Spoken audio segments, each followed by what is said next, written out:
Welcome to a brand new stream. How is everyone doing? If you don't know, the new Geometry Dash update is supposed to come out today, as it says on Rob Top's post.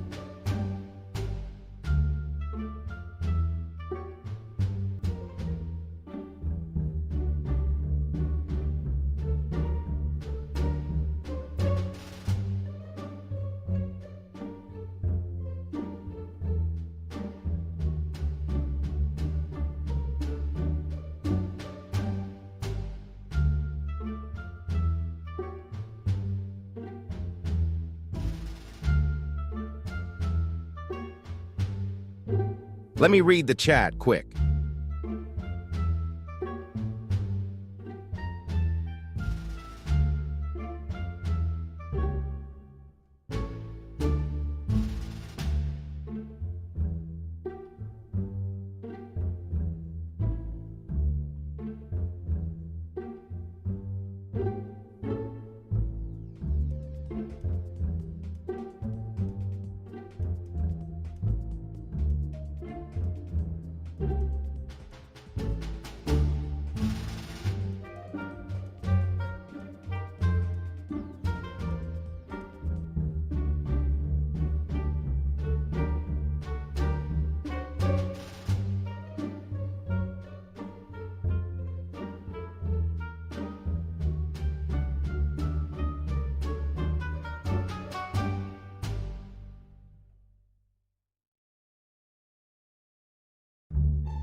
Also, how long do you think until we get the trailer?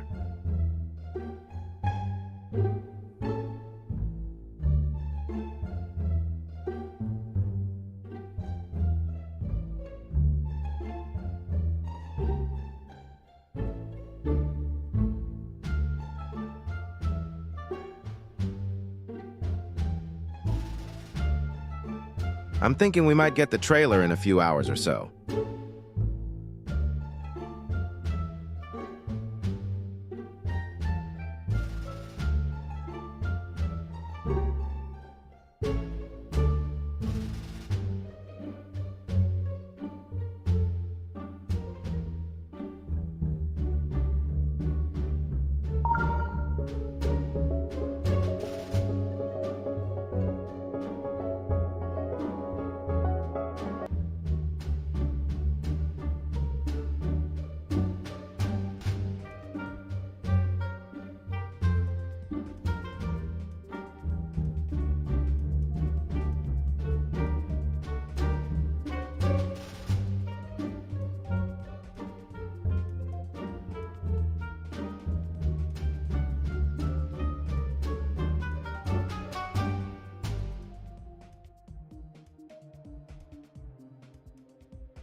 Wait, why is the saturation so high?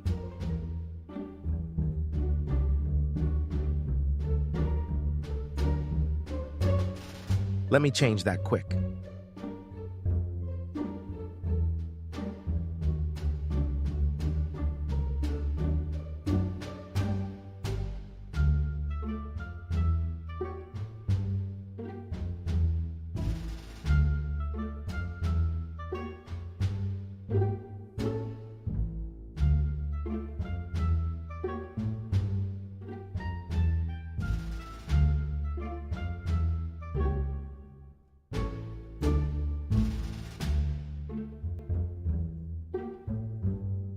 Also, chat, if you haven't, please join the Elite Discord because our community is starting to grow. But anyway, back with the GD level.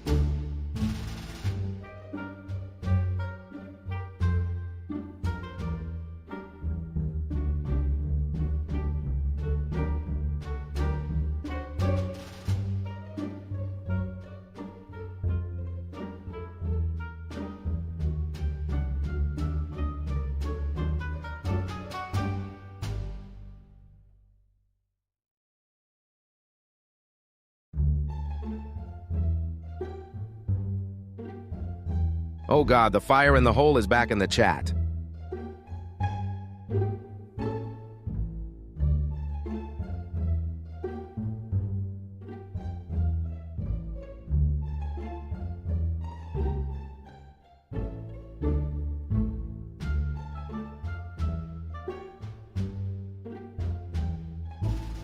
You searched my name, but it didn't come up.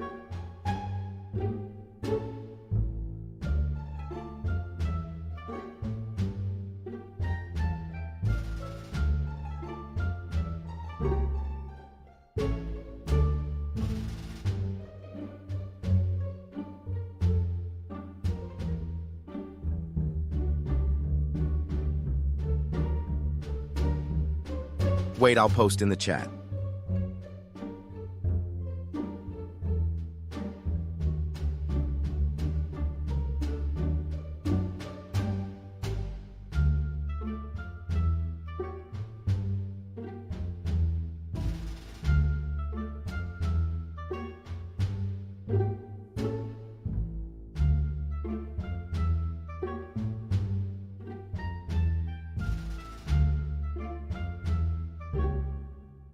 Okay, if you want to add me, my name's in the chat.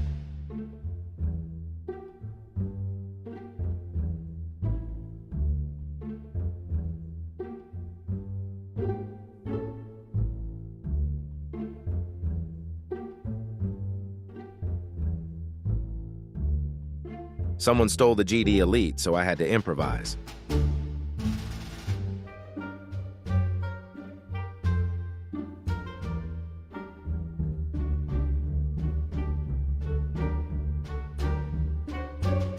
Okay, back with the level.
Chat, should we use Sneaky Snitch as our song?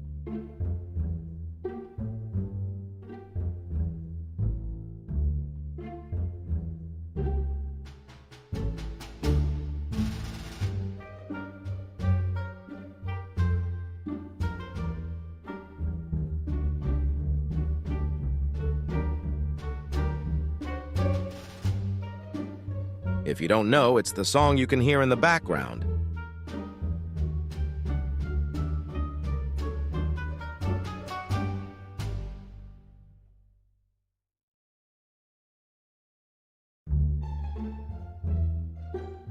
No, the update isn't out yet.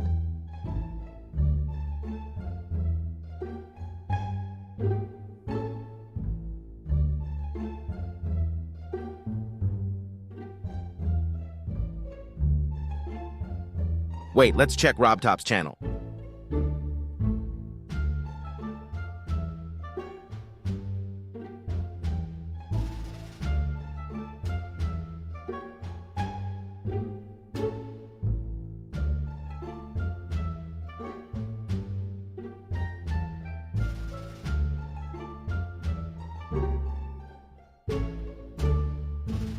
yet he hasn't posted.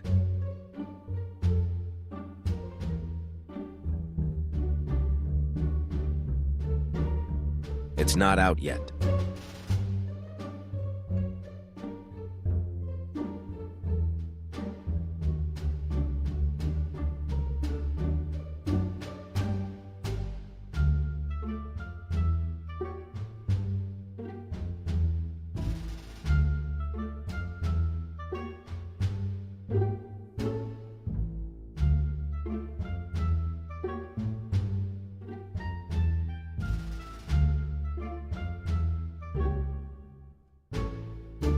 Should I verify on controller? Sure, if you feel like it easier for you.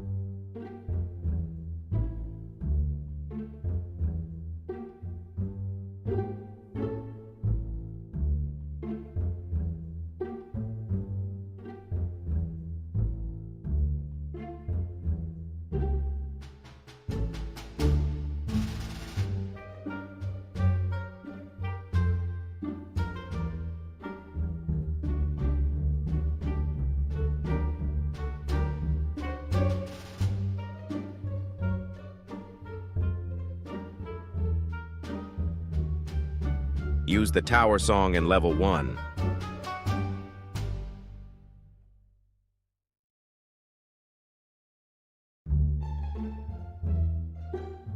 Which song is that?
Okay, chat, we will use that song.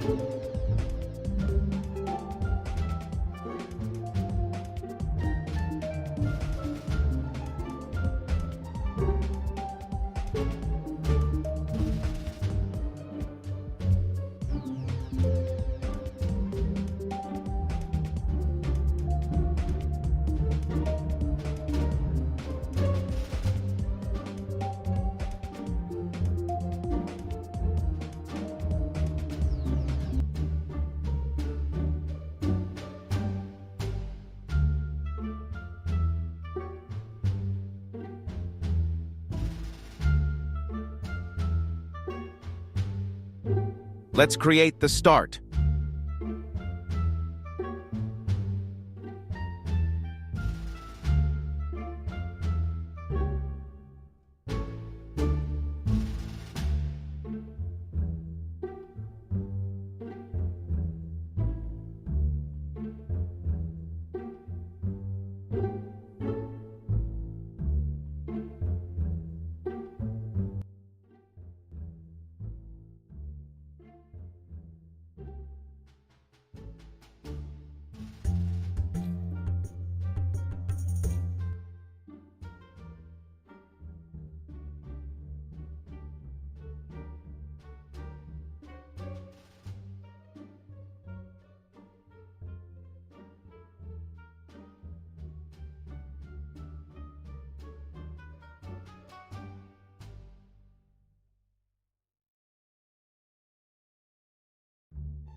Pretty simple start.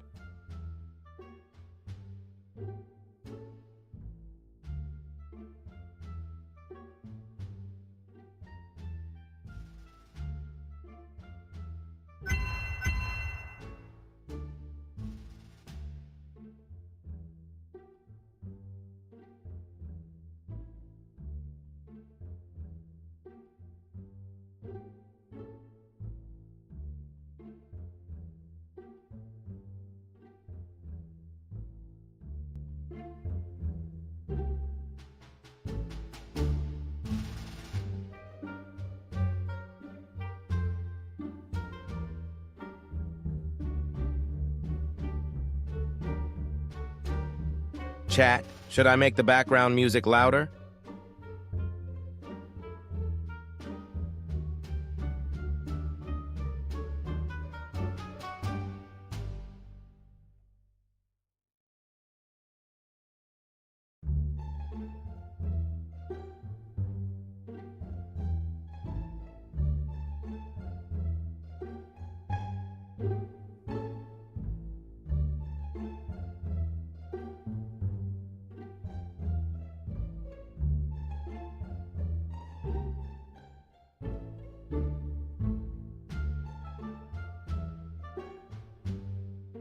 Yeah, the update isn't out, but we are waiting for trailer to come out.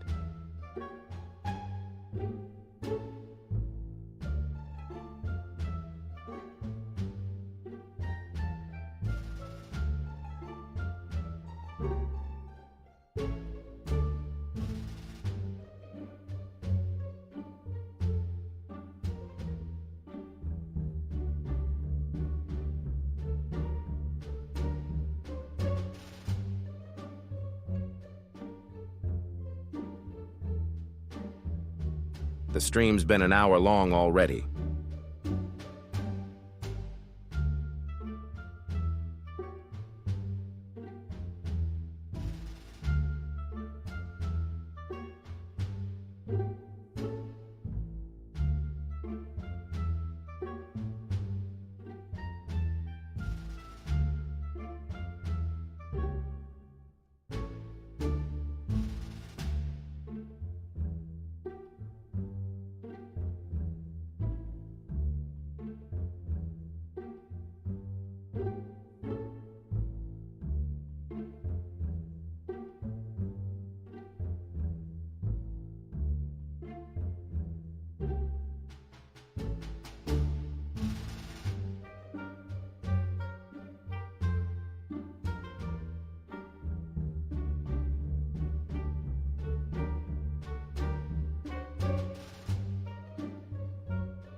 Okay, chat, we are getting somewhere.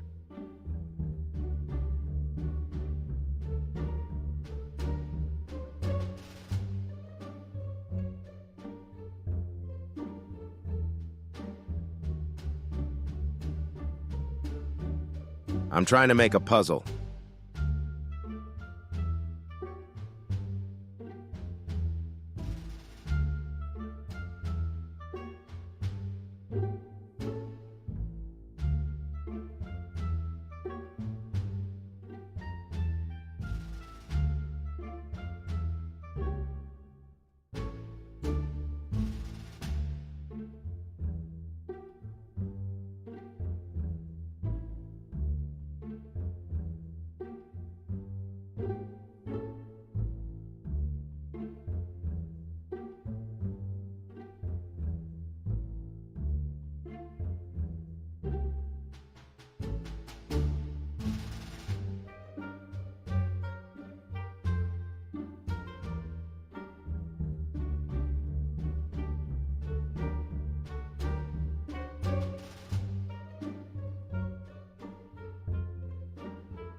Your layout is almost done.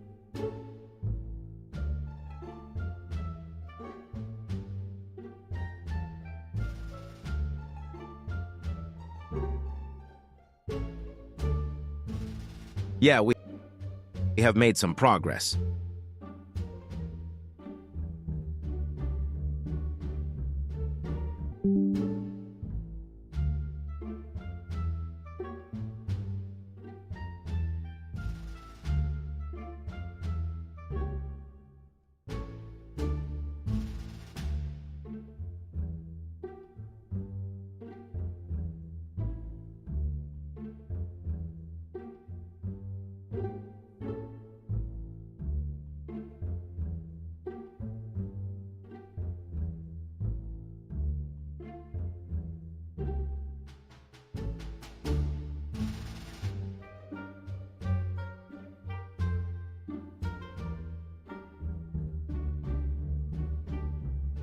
Wait, chat, should we try his level?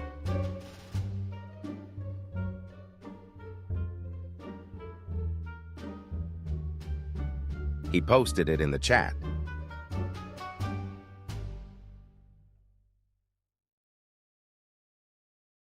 Let me try and find it.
The timings are quite challenging.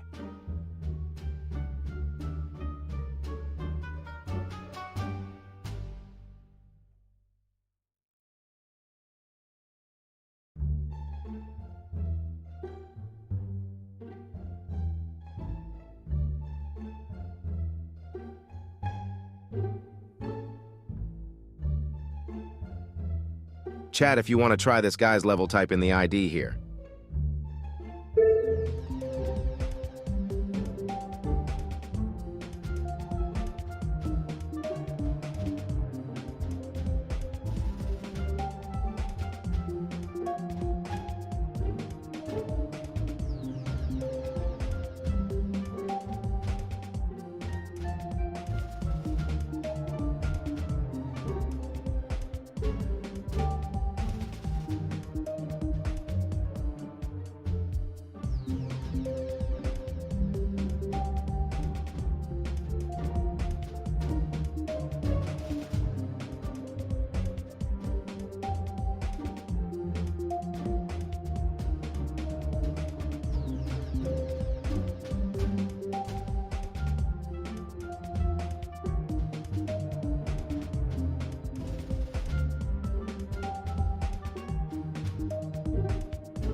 It was supposed to be robot.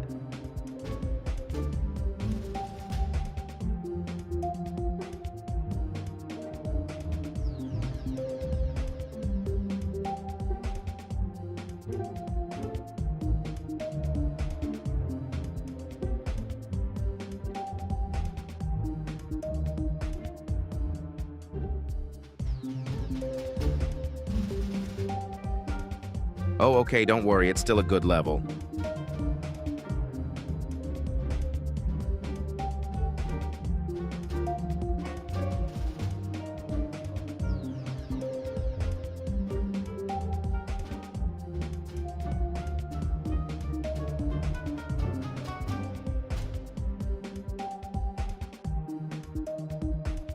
Chat, show the guy some support and play it.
Chat, the first key is done.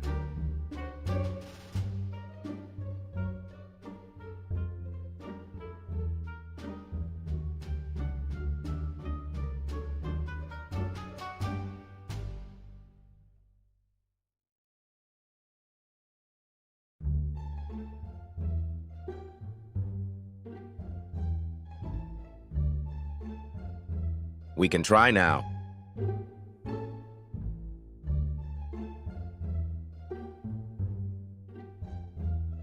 Okay, let me check the level.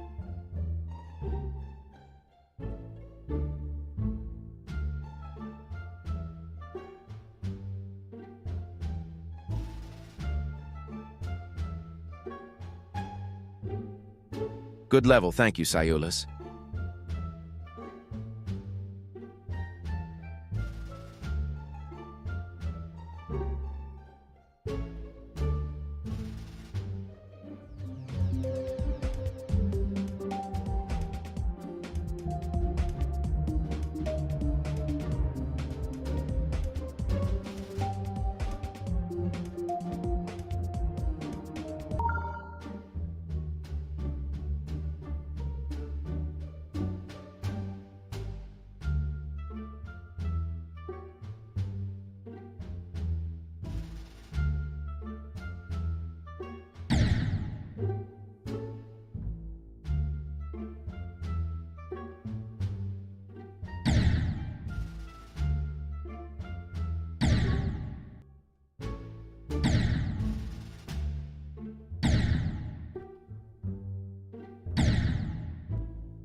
Yes, chat, we did it.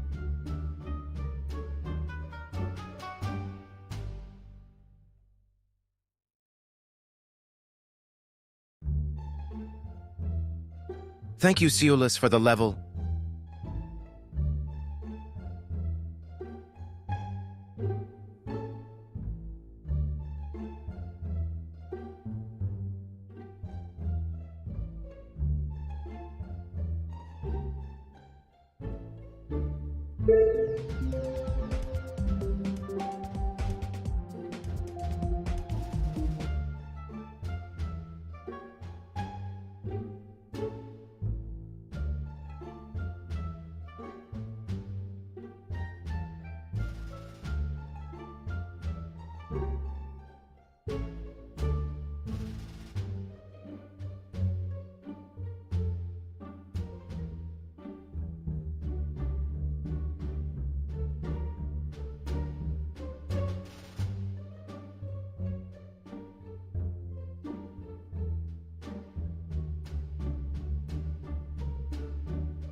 Okay, chat, the camera controls work.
Chat, what do we think?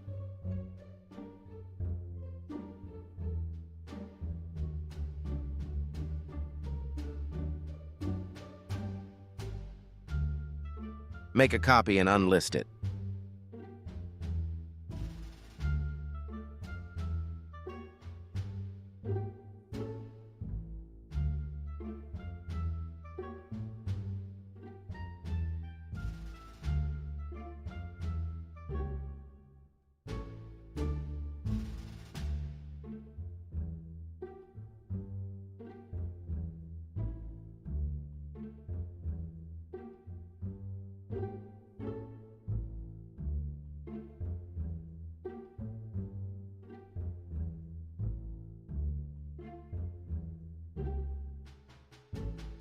I will release it after I make more of the level.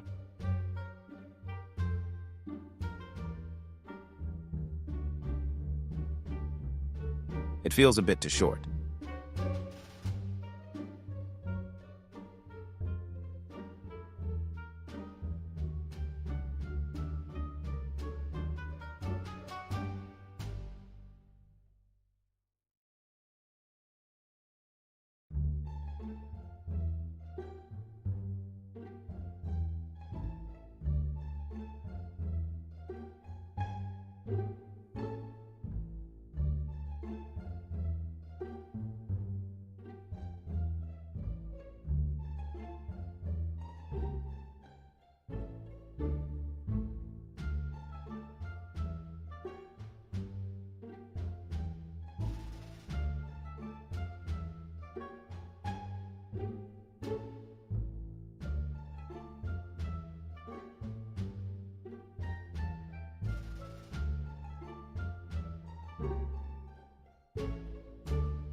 Chat, should we see if Rob Top sent anything?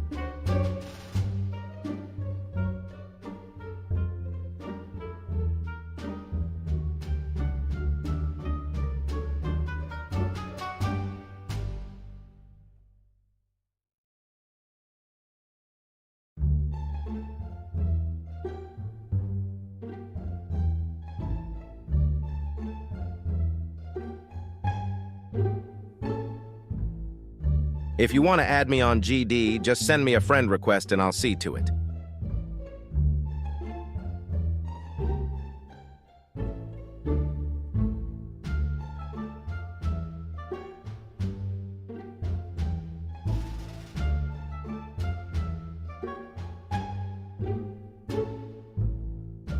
I will put my name in the chat.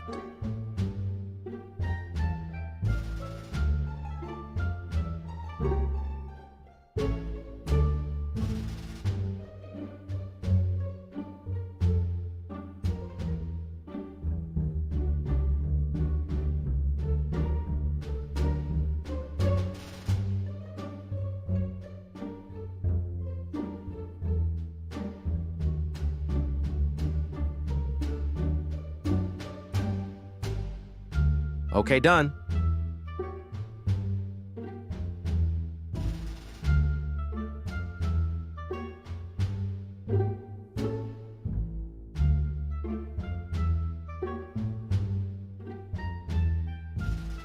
Let's see if Rob Top has said anything.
Yeah, Chatty hasn't said anything.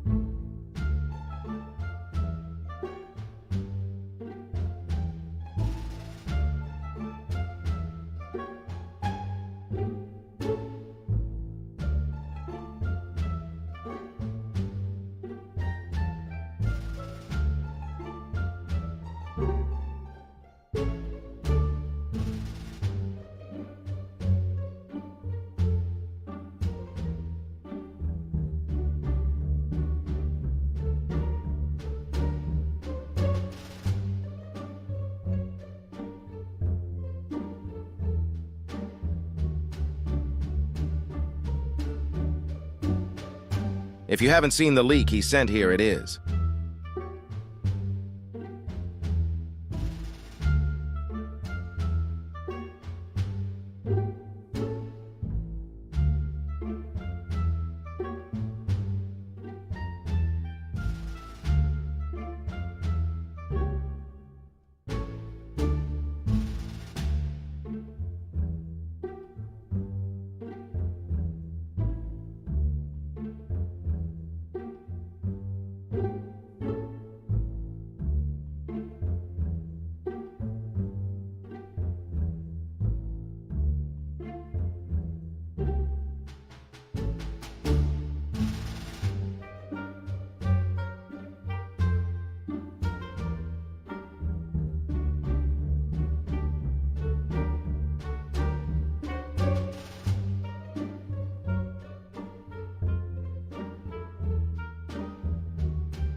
Should we watch some daily dose of GD? I haven't watched him for a while.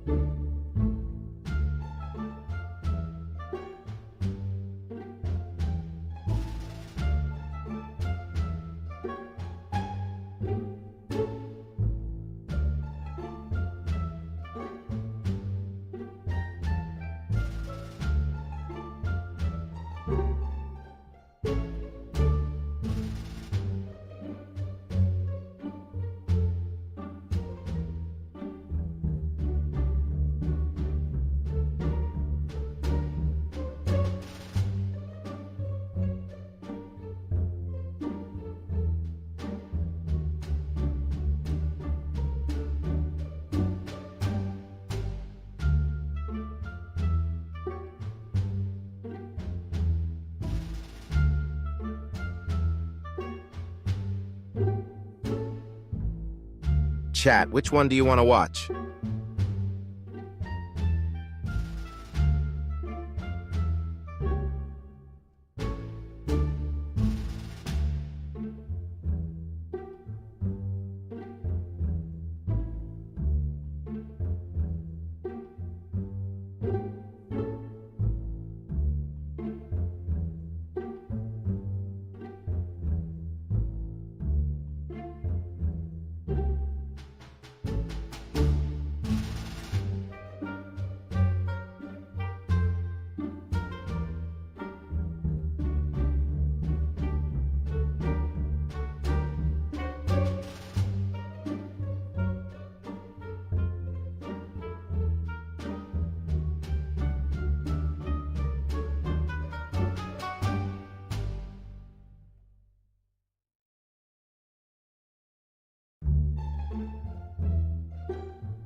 I kinda wanna watch his newest one.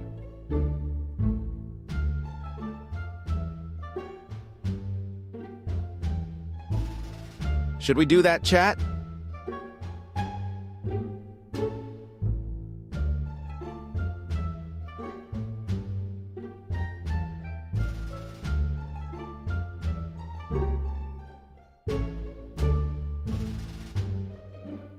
The one about the update.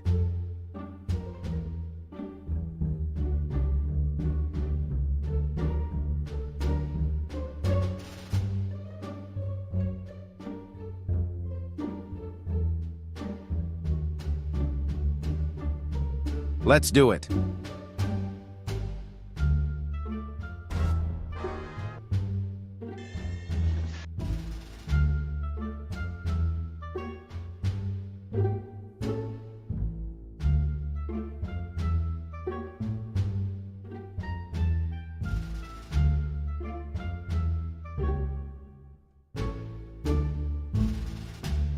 Hello everyone, this is your daily dose of Jump Dash. About 1 month ago, Doggy started the verification journey of the level Grave, and almost every day he has been streaming playing this level. Seeing how actually hard this level looks and how insanely crazy these waves are, some people said that Doggy would be able to verify this level only by the end of this year. If he was lucky enough, Doggy even decided to use the click between frames mod to play it, expecting it to be allowed into the game by the time he verifies this level. But judging by how fast he has been making progress on it, this could be over sooner than we think. He already made 2 insane runs of 65 to 100 and 27% in the level.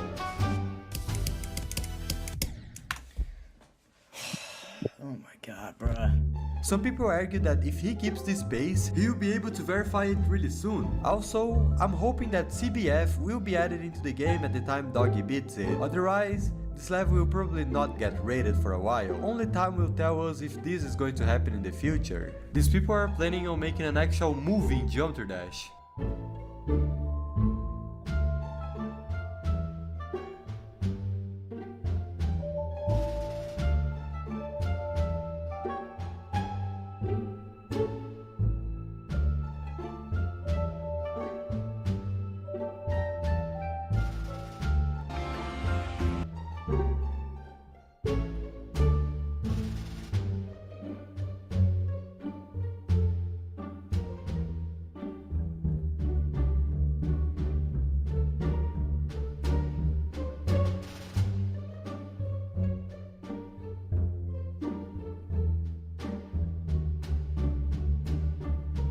Chat, have you been keeping up with Doggy verifying grief?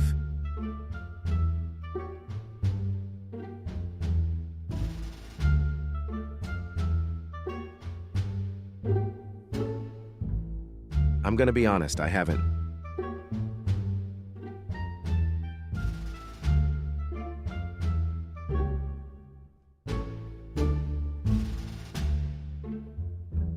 Let's watch one more.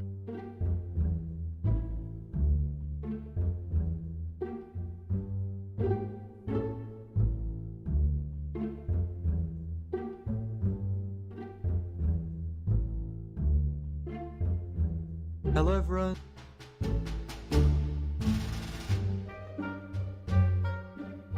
Hello everyone, this is your daily dose of Jump Dash. A while ago on Twitter, RobTop announced a new update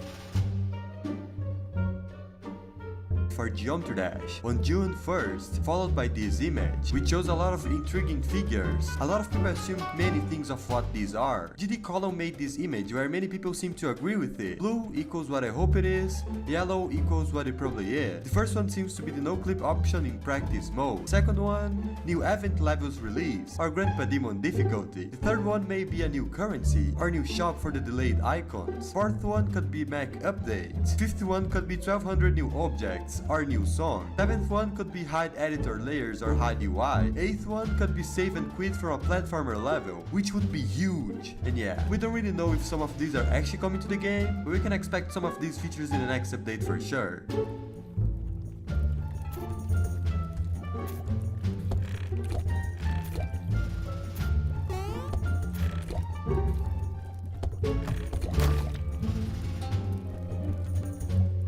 The most unfortunate fail of all time. No. No.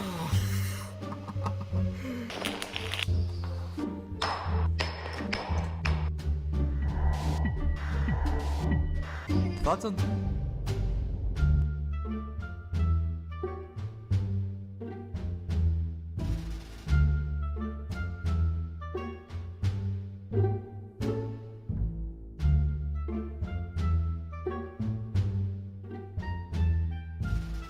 Chat, what should we do in the meantime?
Should we look for some GD videos?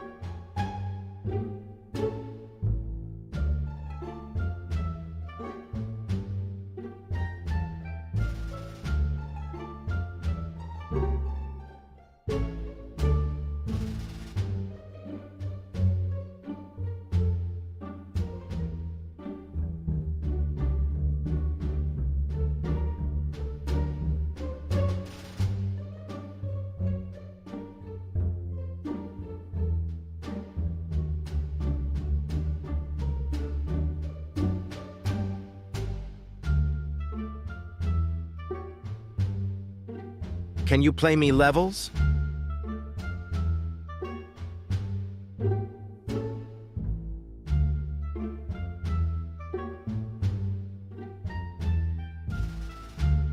Yeah, I can play some GD levels.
Sure, that's your name.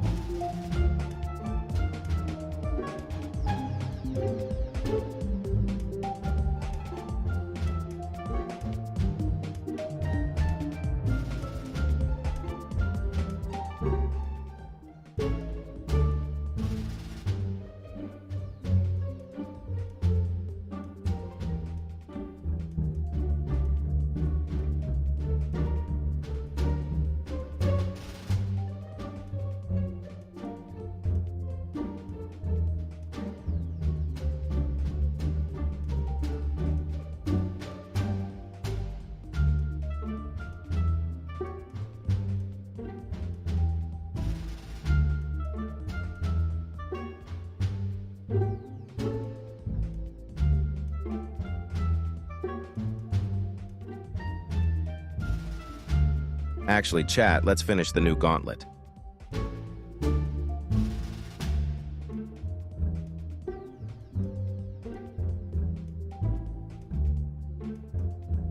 The Fantasy Gauntlet.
Chet, should we just watch something? I'm getting bored of GD.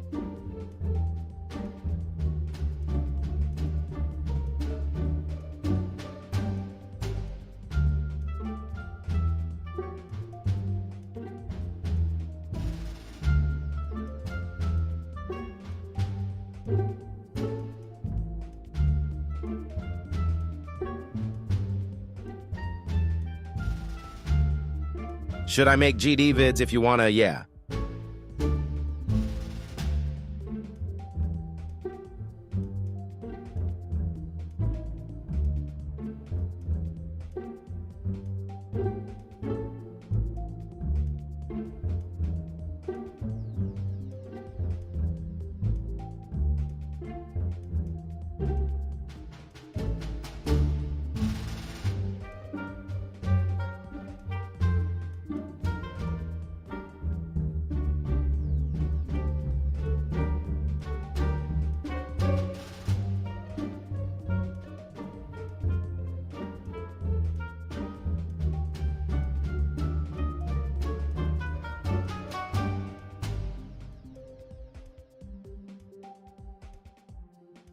Oh, chat, should we watch this? How did this...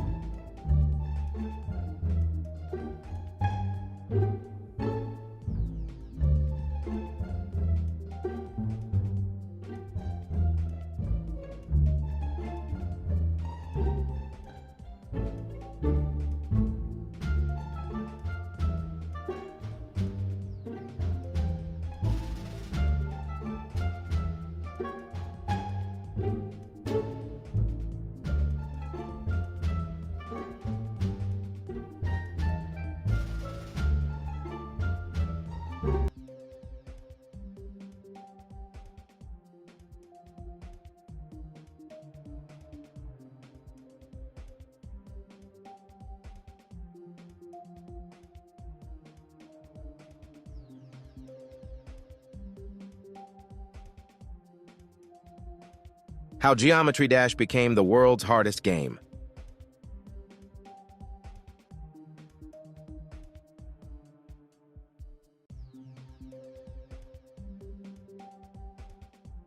How did this stupid 2D block game manage to become the hardest game in the world? All of the game it initially copied by 15 years, get over 300 million downloads, and become the most profitable mobile game in the world, all while not being updated for 6 years straight, and being predicted to fail every step of the way.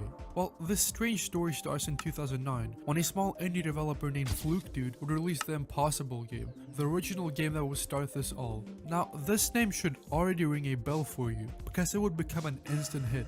Why? Well, it was actually kinda genius. You see, at that time, there was a lot of focus on complex and graphically intensive games, but despite this, the Impossible game would go the complete opposite route. In this game, players control a square that automatically moved forward, and the only action required was to tap the screen to jump over spikes and other objects. The point of the game was to make it to the end of the level in one try, without any checkpoints, which was rage-inducing in itself, but was amplified even more by the fact that the few levels that the game featured were incredibly hard for that time. Other identifying factors for the game were its super basic graphics. I mean, the game was literally 2D, and it had single control gameplay. The only thing you could do in the game was tapping to jump. So hearing all of this, you might be asking yourself, how exactly did it become a hit? Well, everything I just told you, although seeming negative, is exactly what made it so appealing. It was a direct contrast to what was already popular, making it instantly stand out. The basic graphics and limited controls made it accessible to literally anyone, whether you were playing on a $5,000 PC or your mom's 5-year-old phone. And the sheer difficulty of the levels coupled with no checkpoints made the gameplay so much more intense and addicting.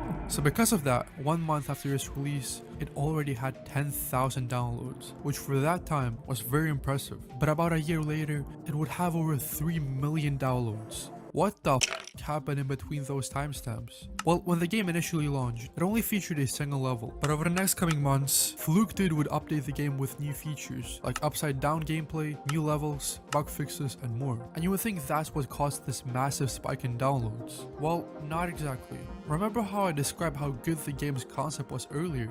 Well, big YouTubers started to pick up on this as well, and that's where the game absolutely blew up. The sudden exposure catapulted it to the top of every single game chart. Thousands upon thousands of downloads every single day. Everyone wanted to try this new game. The future for it was looking bright.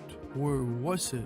You see, despite all of this hype and success, the game had many flaws. Ones that didn't seem so significant now because of the big smoke cloud of hype around the game, but would eventually lead to its unfortunate demise and dethroning. But before we get into that, I want to thank War Thunder for sponsoring this video. Imagine a battlefield that stretches across the globe, from the deserts of Africa to the icy tundras of Russia, where you're not just these were beaten, there was little else to keep players engaged. The novelty of its difficulty and simplicity wore off, leaving players craving more variety and challenge. But Fluke Dude seemed unwilling to do anything about it. Time between updates was starting to become longer and longer, and no big updates had been done ever since the initial release of the game. Perhaps he didn't realize at that time what a goldmine he truly sat on, but if he wasn't seeing it, someone else definitely already was. A couple of years pass after the Impossible game's peak, and the hype has totally died down at this point, and everyone has for the most part forgotten about the cube jumping game. But in the shadows, something was cooking. RobTop, seeing the Impossible game's previous success, despite having glaring flaws, understood that there was clear untapped potential. So he decided to create something that not only emulated its addictive gameplay, but also enhanced it significantly. Geometry Dash was designed to capture the essence of what made the Impossible game appealing, while fixing the flaws that capped its growth. First of all, RobTop would release multiple levels right when the game launched, so players right off the bat had plenty of content. However, the levels were not all hard unlike the Impossible game. They were ranging in difficulty, with the first one being the easiest and the last one being the hardest. This didn't seem like much, but it would drastically lower the entry barrier, since players could choose a skill difficulty aligned with their own skill level. But all of that frailed in comparison to this one single feature.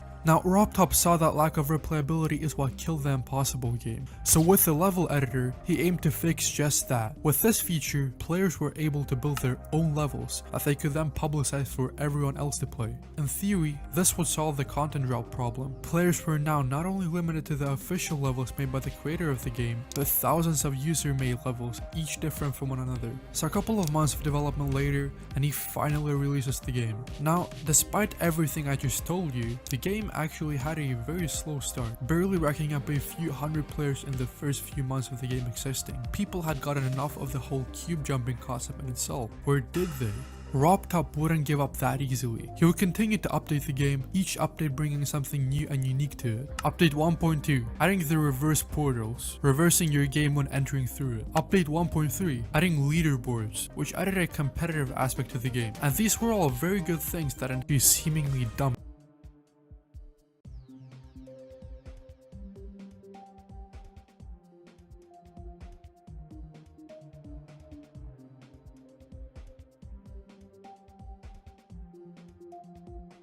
Chat who likes the reverse portal.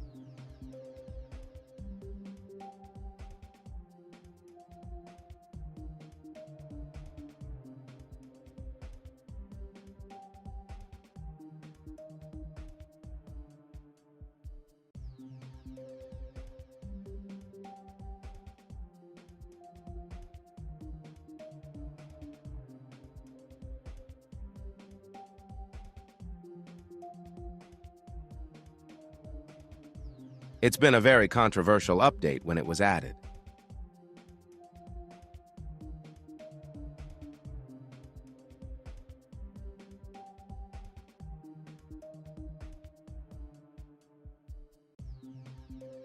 Was putting in genuine effort and care into the game, and these thoughts were all reflected by the small current player base. They were loving it. The reception for the game was amazing, but the growth was still incredibly slow, and after each update, RobTop was slowly losing motivation. Maybe the concept didn't work after all. Little did he know, he was missing one small detail that was preventing all of this. And in update 1.1, he would unknowingly add it, which would change the course of the game forever. Update 1.1, among many other things, added new unlockable characters and colors. It wasn't anything unusual from what was added to the game before, but one of these features would change the course of the game forever: the replay recorder. On the surface, it just seems like a fun feature. You can rewatch your previous attempts and share it to your friends and other people, but that's exactly what the game needed. The Impossible game was able to gain so much exposure because people were sharing the level attempts and completions, and by adding a feature that subconsciously encouraged people to do just that, by making it easier to do, people began spreading the game, which was exactly the push needed to cause a chain reaction. People were sharing their attempts to their friends, which they shared to their friends, and so on, eventually reaching the YouTubers, who began making videos on the game. The word spread like wildfire, and soon the game absolutely skyrocketed to the top, just like the Impossible game did previously. But unlike the Impossible game, Geometry Dash had a light version, so people who were on the edge of paying for the game could try out the trial version before making up their mind.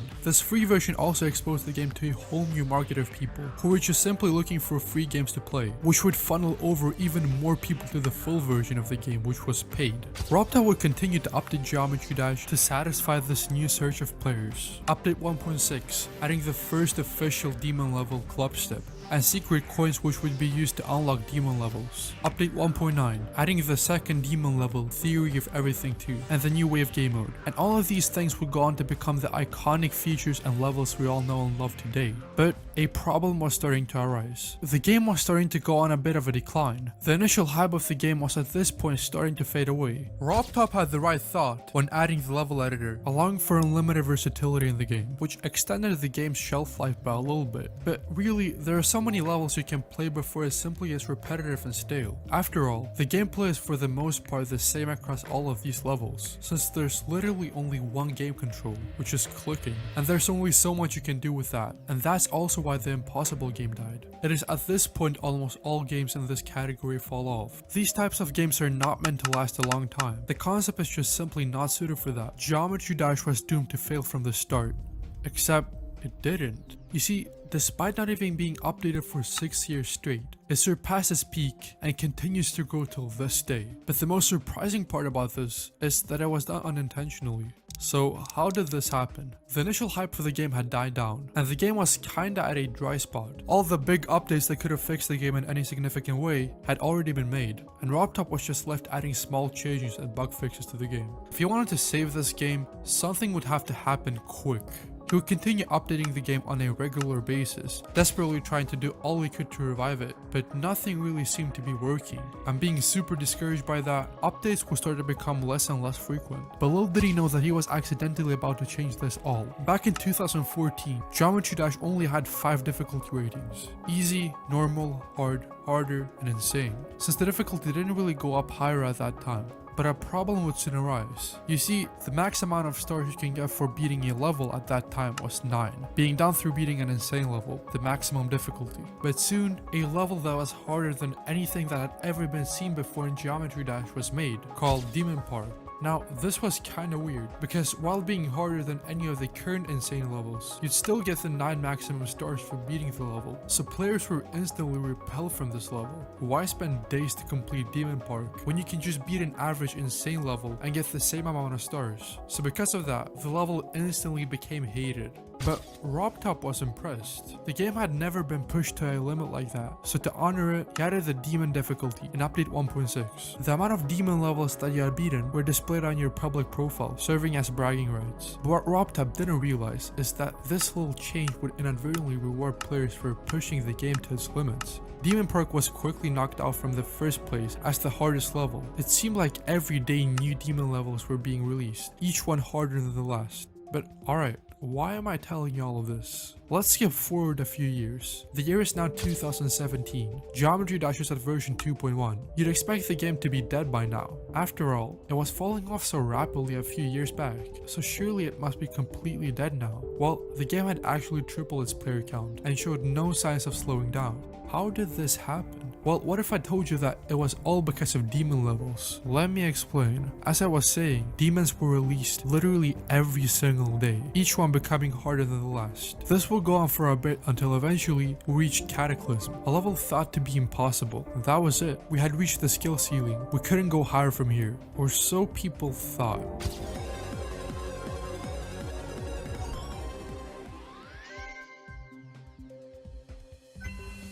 Not only would this move the game forward in terms of skill and what was thought to be possible, it would also serve as a major event for the community. You see, prior to this, the game didn't really have a dedicated community, and the game didn't really mean anything to people. It was just something people played casually. But this was the first time people had actually come together to watch and celebrate something. It was like a football game, something for players to aspire to. Old players that were previously bored of the game, and even people that had already quit, were suddenly engaged again. Even more than that, it would also create a huge buzz. People had never seen such a seemingly dumb game being pushed to absolute limits like that, subsequently bringing new players into the game. This would happen time and time again. Secupin Hell, Sonic Wave, Bloodbath, and bam, we're in 2017 again. The game is growing better than ever. The community is flourishing, and RobTop has just released the biggest update yet, 2.1.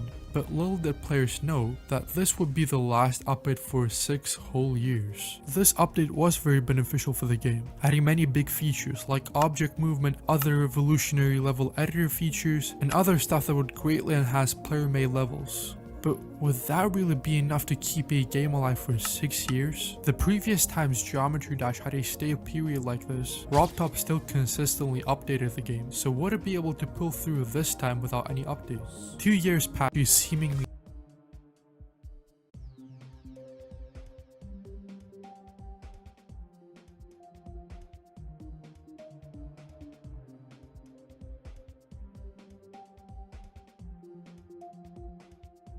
Chat, when did you all start playing?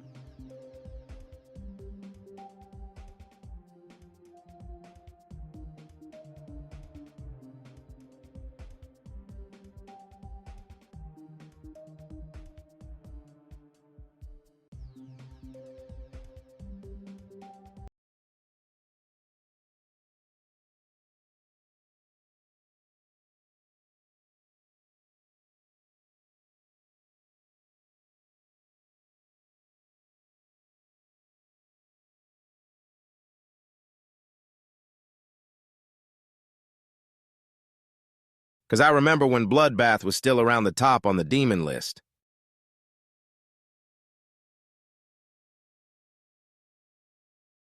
I feel old. Anyway. You dumb game.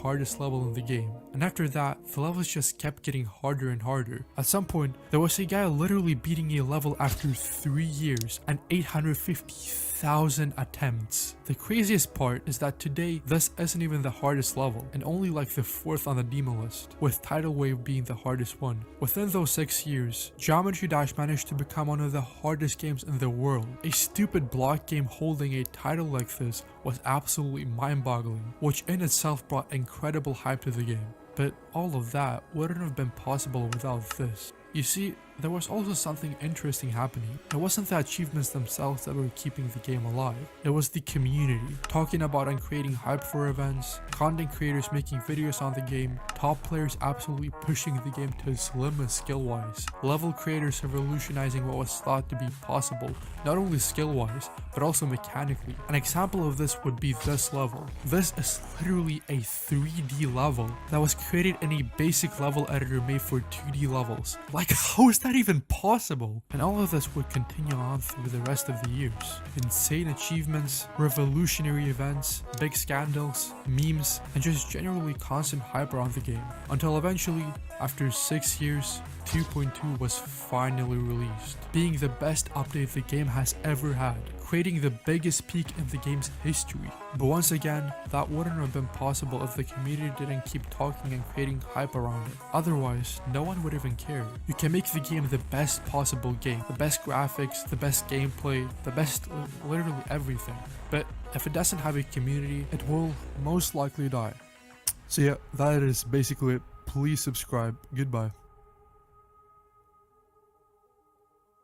She's seemingly dumb.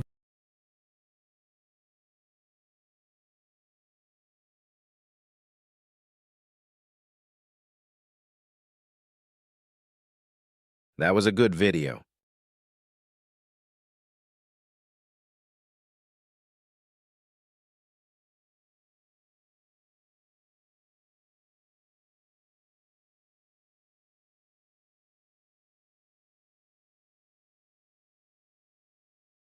Wait, someone sent a GD level ID in the chat.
Wait, chat, give me 1 sec.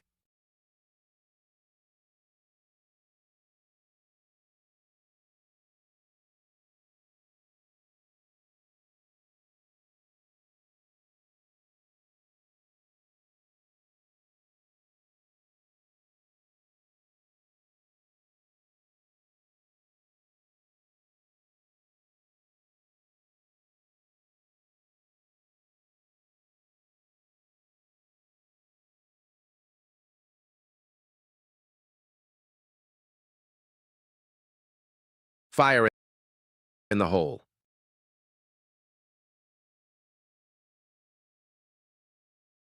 Fire in the hole.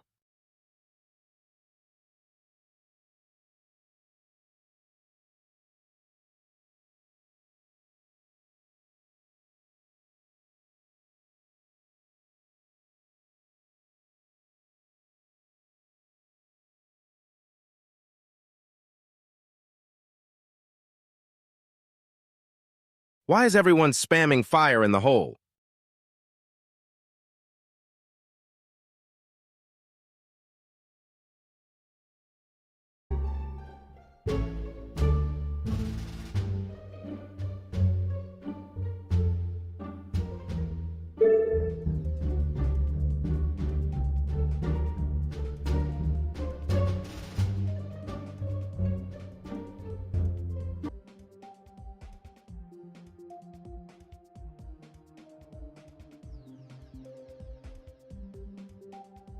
Sorry, it's okay.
Okay, I ain't doing that.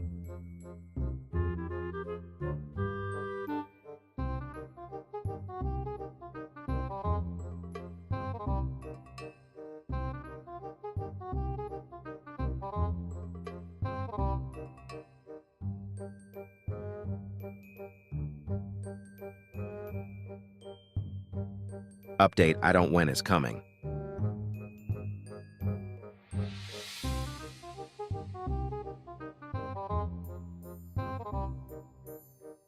Has Rob said anything?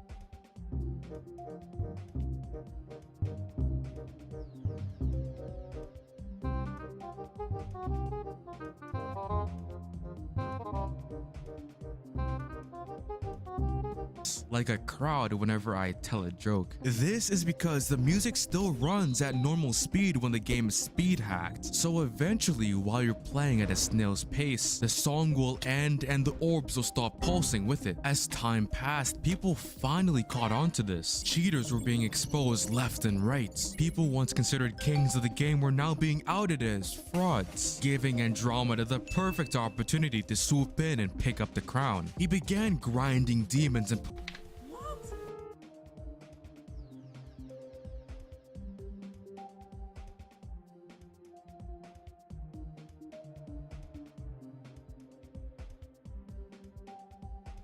2.206 is confirmed by who?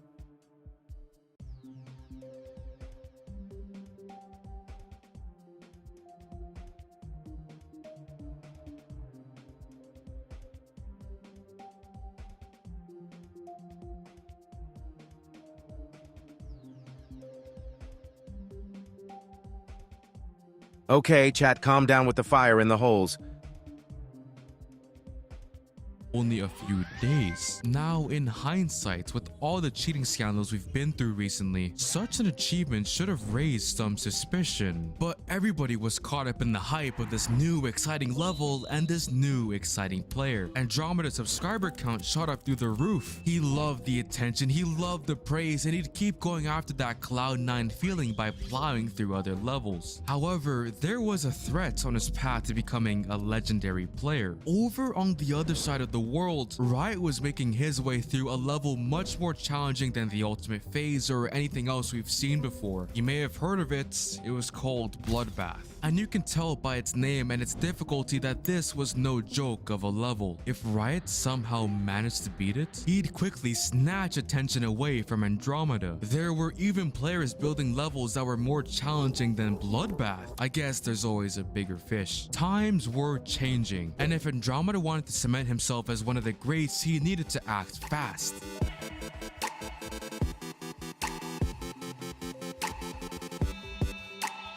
His rise was unbelievable, but it wasn't like he was hacking or anything, right? Well, you see, some players were cluing up to a method to make the orbs of speed hacked footage look normal. If you took the song of a level and manually slowed it down alongside the gameplay, the orbs would pulse in order, with some slight inconsistencies you can spot if you looked closely. The player Optigonus did just that with some of Andromeda's footage, and while I don't want to accuse him of anything just yet, but it's interesting how the video would magically disappear after he gave Optigonus a spot in one of his prestigious levels. So perhaps he bribed him because there was something in that video Andromeda didn't want people to know, something that threatened his rise to becoming a legendary player. But his downfall was already set in motion. Optigonus wasn't the only one suspicious of him. Andromeda was just a little too good. Like if someone came to you and claimed they beat 47 Guinness World Records in a month, you'd be a bit skeptical, right? Panic set in. He built a legendary story off this game and made so many friends throughout his career, and now these nosy players were about to take it all away from him. Sensing things were up, he finally gave in. But wait, you must be thinking, isn't this a video about Geometry Dash's legends? What makes this cheater legendary? And well, what he did before his confession doesn't make him special. It's what he did after that truly gave himself legendary status. Andromeda was guilty about the entire thing. He betrayed his friends, he betrayed his fans, and all for what? A little bit of fame? He didn't want to disappoint his now 30,000 strong audience. And so, starting a new, clean era of his career, he took to doing the only thing that could make things right.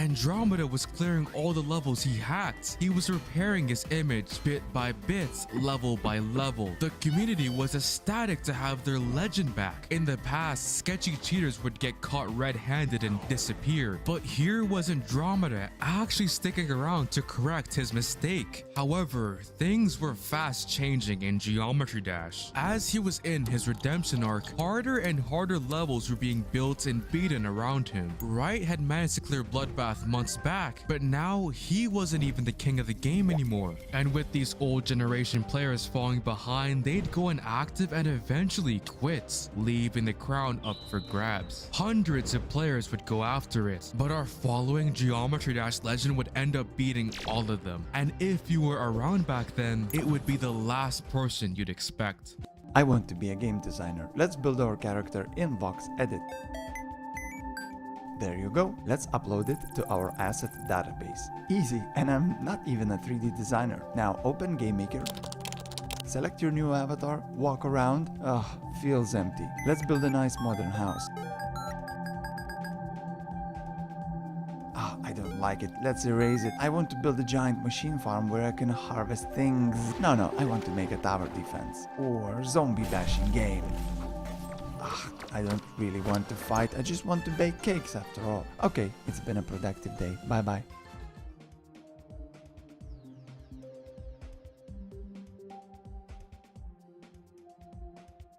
With players like Riot already setting the bar so high, you'd expect Geometry Dash's next legend to be some sort of crazy demon-slaying prodigy. But Nobbleeboy was more drawn to the level editor, where he'd unleash his creativity. Taking inspiration from the greats of the time, he'd impress the community not by slaying big scary demons, but by building them. Through his creations, he had proven himself as a skilled creator. But if he was gunning to become Geometry Dash's next legend, he needed to prove himself as a skilled demon slayer too. So off he went, spending months clearing top levels, with him even beating Bloodbath after 30,000 attempts. His growth as a player was impressive, but not anything to really go crazy over. I mean, he wasn't the first to beat any of the levels he cleared. Like in the case of Bloodbath, he was the 10th person to beat it. If he wanted to become a Geometry Dash legend, he had to do something legendary, not something 9 other guys have already done before. Let me put it this way. Who's the fastest man in the world? Usain Bolt, right? Who's the second fastest? I guarantee you don't know. It's hard to be legendary when you're in second place, let alone 10th. Though luckily, Nobbleeboy would find...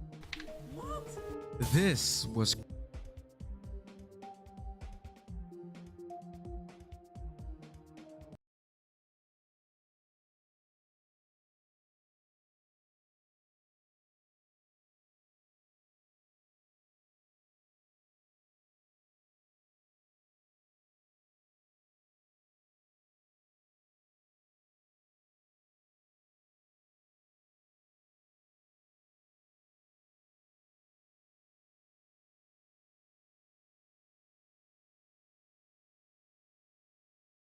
Chat, I looked away for 1 second and there was an ad.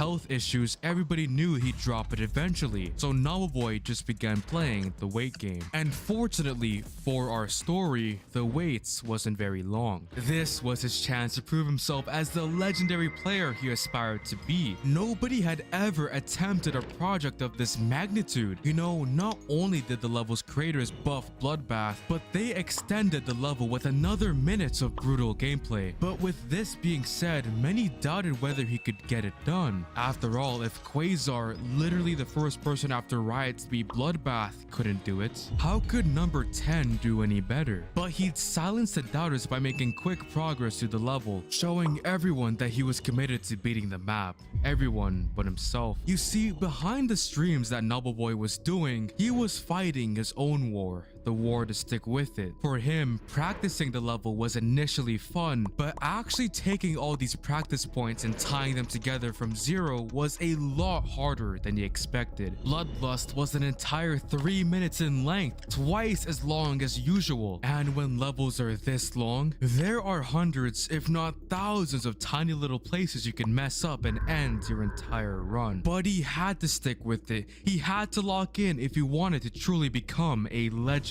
Especially as fierce competition came from the other side of Europe. The player Trusto was making his way through Yatagarasu, another level aiming to become the most brutal demon ever beaten. Players weren't sure which of the two were number one, so if they wanted to be 1000% sure that the level would take the top spot, they had to beat their map first, and so Nobleboy would fight through it, climbing the brutal Bloodlust mountain step by step, day by day. But after his initial quick victories, he was losing steam with progress slowing. By mid-October, he had burned through 44,000 attempts. This is crazy considering that he had only been playing the level for 44 days, meaning he was doing 1,000 attempts a day. The combination of the level's difficulty and his stupidly high playtime was just setting himself up for burnout. Over in Trusto's corner, he was getting worn out by Yatagarasu too, which is why he finally cracked and nerfed the parts of the level that were causing him the most trouble, making its status as the number one demon a bit more questionable. Unsurprisingly, he'd managed to clear the level a few days later, causing his painful journey to come to an easy end. Seeing how his rival was easing up, Nobleboy was tempted to nerf his level too. He asked his community in a Twitter poll whether he should do it. Votes came in throughout the day. Players watched as the fates of Bloodlust was being decided, and with a difference of only 5 votes, they narrowly voted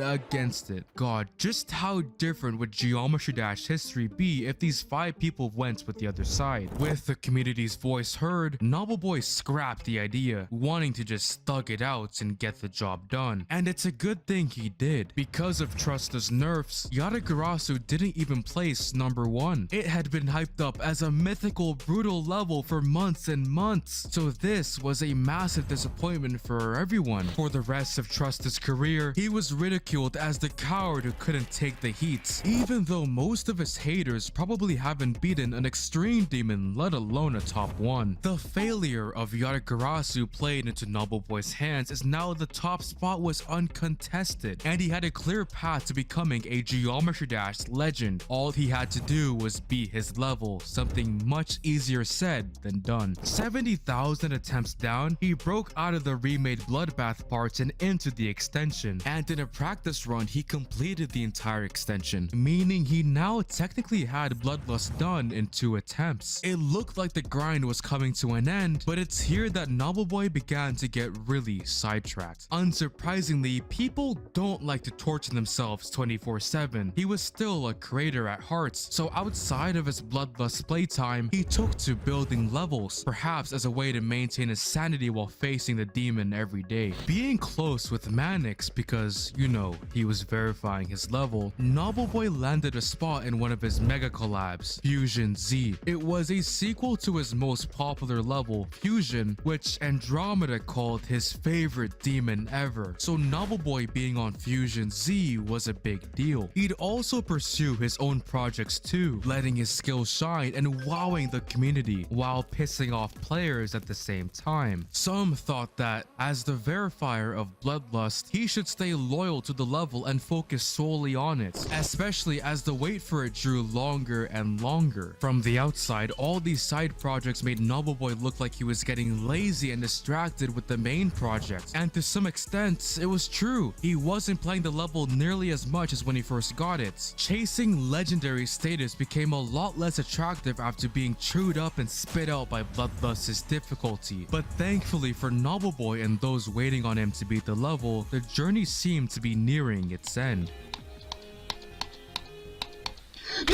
switch to Chrome to securely store your passwords, so you can sign in with just a click.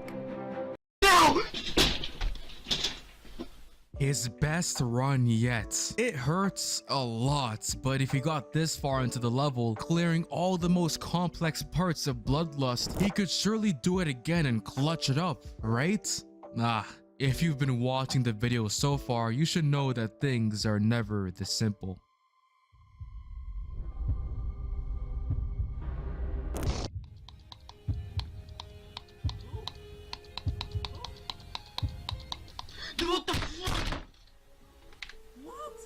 This was crushing. You can just tell it in his voice. The most infuriating part about this day was that he wouldn't get back there again. Rage increased as he poured more and more hours into fruitless streams and sessions. Whenever he'd get back to that final part, he'd just choke. To add to Noble Boy's worries, he'd get tangled up in even more drama. Mannix abruptly quit the game and wanted to kill off all his unfinished projects, including Fusion Z. Remember, Fusion Z was a mega collab and Noble Boy took part in building it. Seeing his work and the efforts of a couple dozen creators simply go to waste was frustrating for him. And so, in a power move, he stole the unfinished level from Mannix. A controversial decision. Noble Boy had built up his fame and popularity through his work on Bloodlust and his personal projects. Now, it looked like he was abusing his status to steal the level and get his way. What do you think? Was the hero of our story truly the good guy? After weeks of bitter debates, the two parties came to an agreement. Noble Boy could keep the level, sure, but he had to get rid of Mannix's part and the sections of the level made by people who sided with him. Plus, it obviously couldn't be called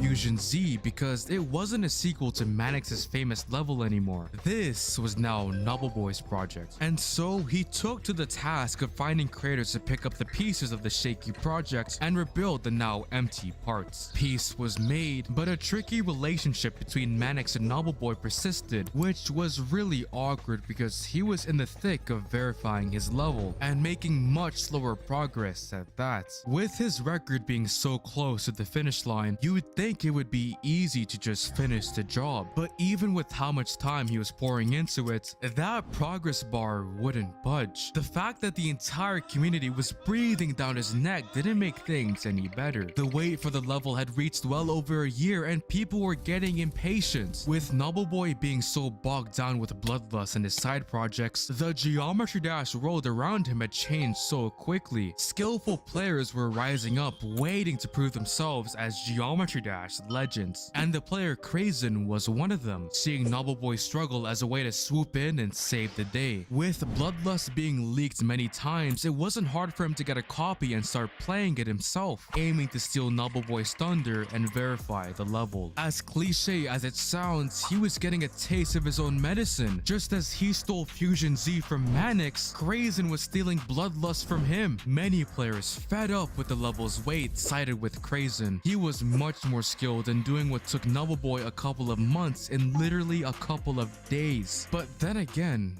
do two wrongs make a right? Did the hero of our story deserve to lose his opportunity to prove himself as a legendary player? A large section of the community sided with him, pressuring Krazen to give up his shenanigans until he ultimately did. Now, Noble Boy had to lock in. Everybody saw what Krazen almost successfully pulled off. He had to finish the job before some other ambitious player tried to do the same thing. The community was tired of the wait, he was tired of the wait, and he was also tired of the stupid Bloodlust song. I mean, it's a banger, but imagine sitting through 1,000 hours of the same dubstep track. And so one afternoon, as he was playing the level, he popped on the soundtrack of one of his favorite video games. And as some epic boss music came on, he locked in.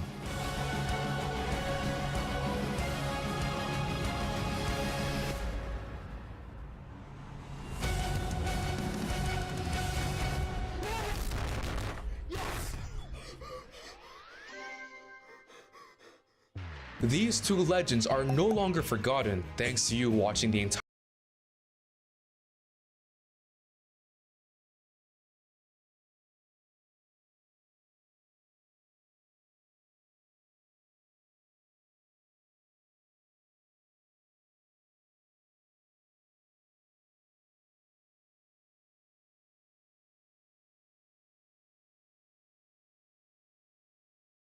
That was a good video, chat. Shout out to Fresh Lake Water.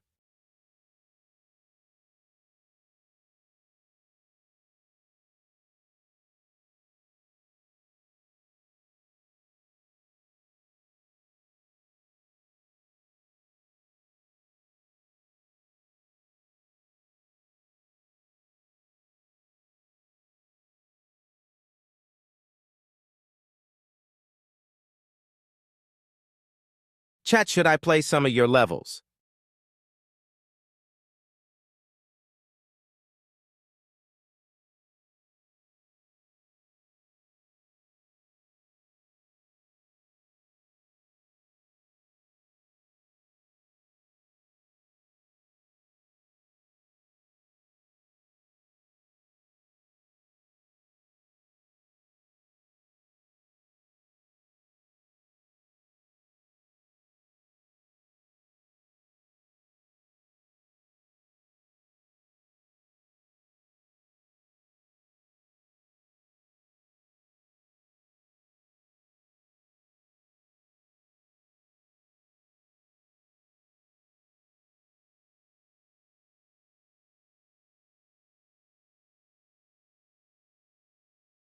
Fresh Lake Water is the YouTuber we watched.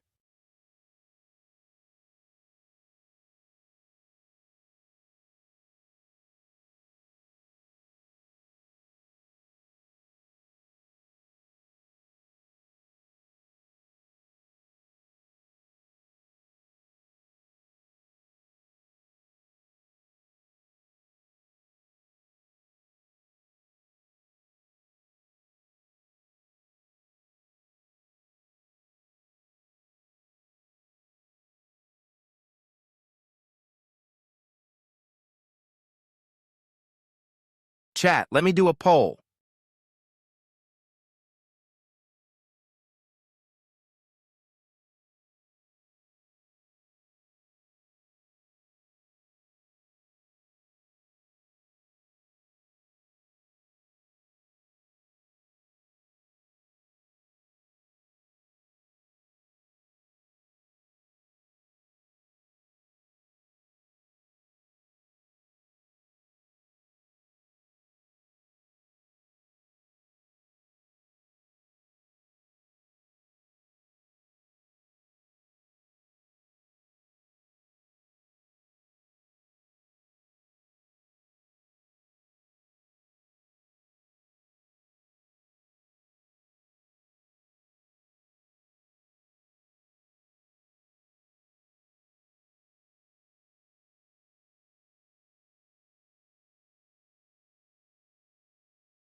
Okay, everyone says no.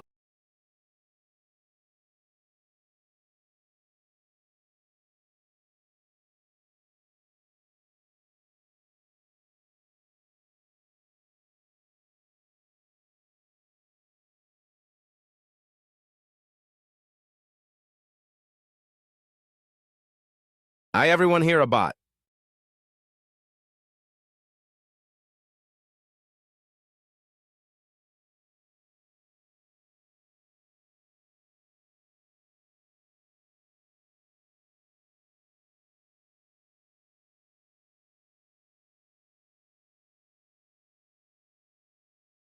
I'm pretty sure there are no bots.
Chat, I'll keep the poll up for a bit.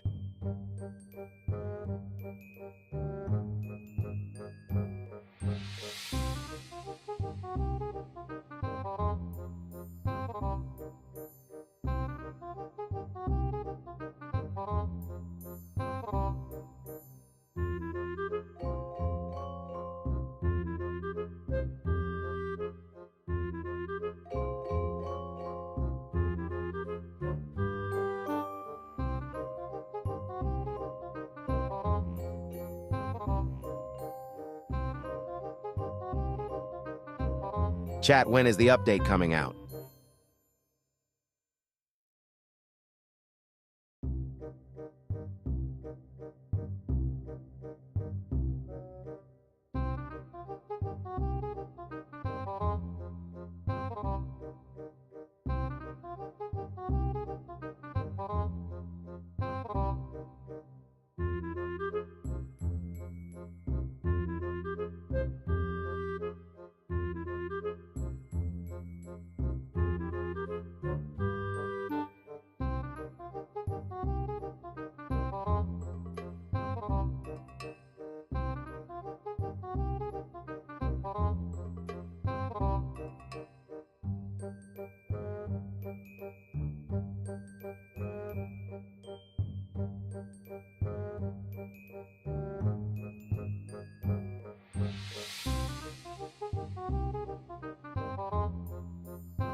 Okay, we will play your guys' level. Send me the IDs in the chat.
I'll give you guys a sec to do that.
Hello, fellow mod.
I'm not giving mods out right now.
Wait, let me check my Discord server quick.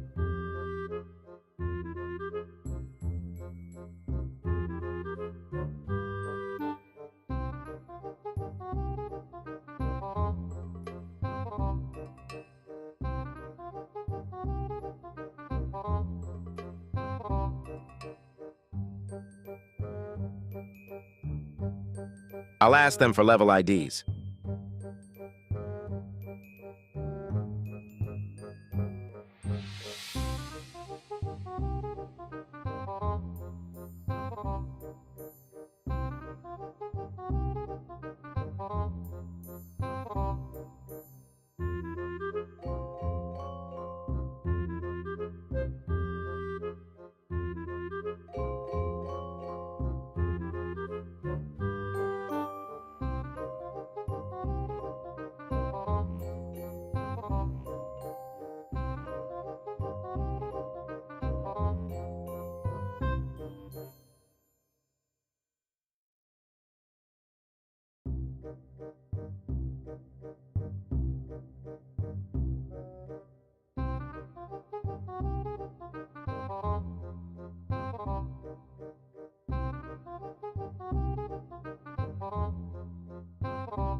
The update is out.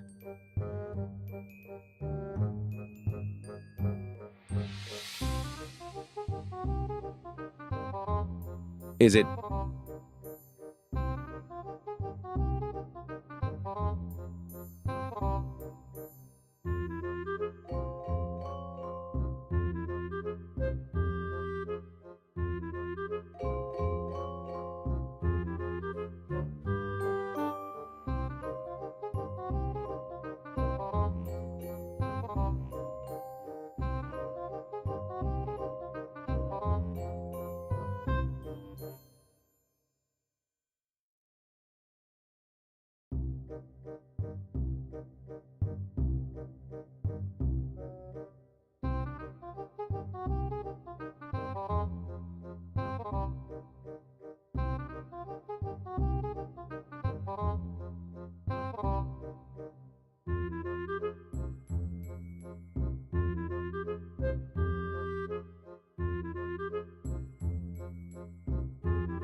Chat, what do we do?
Is it out? No.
Can we do levels? Sure.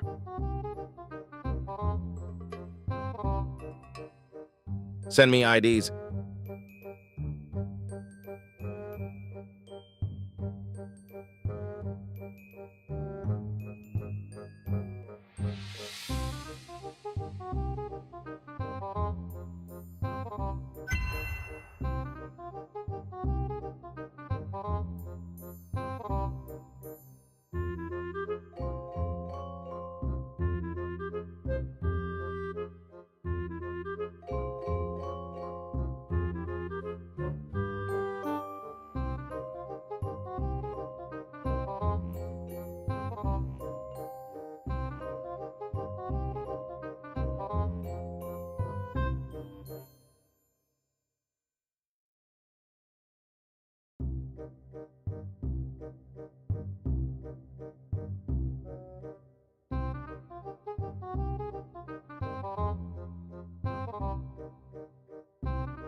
Chat, I'm getting bored.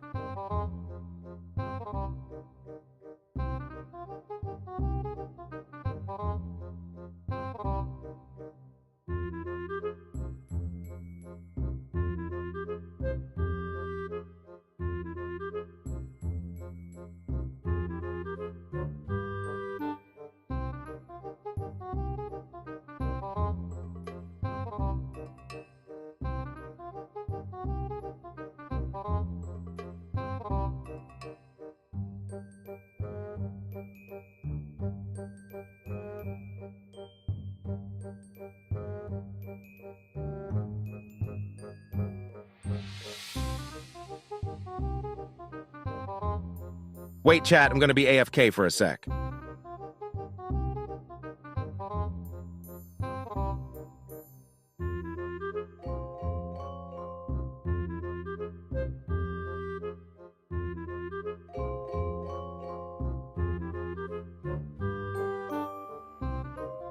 Can you get us to 12-15 subs before I get back?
Okay, chat, I'm back.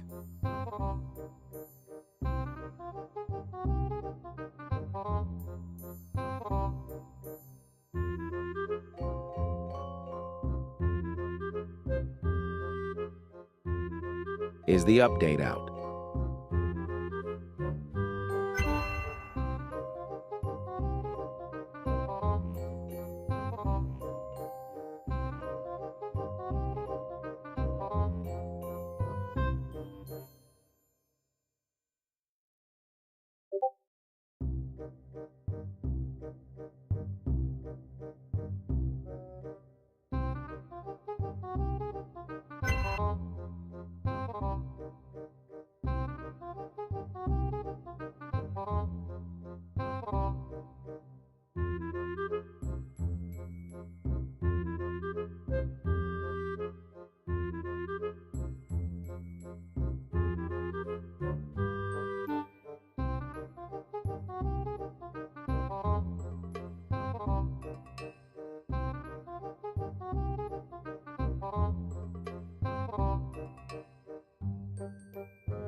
Chat, should we watch GD Colin's new video?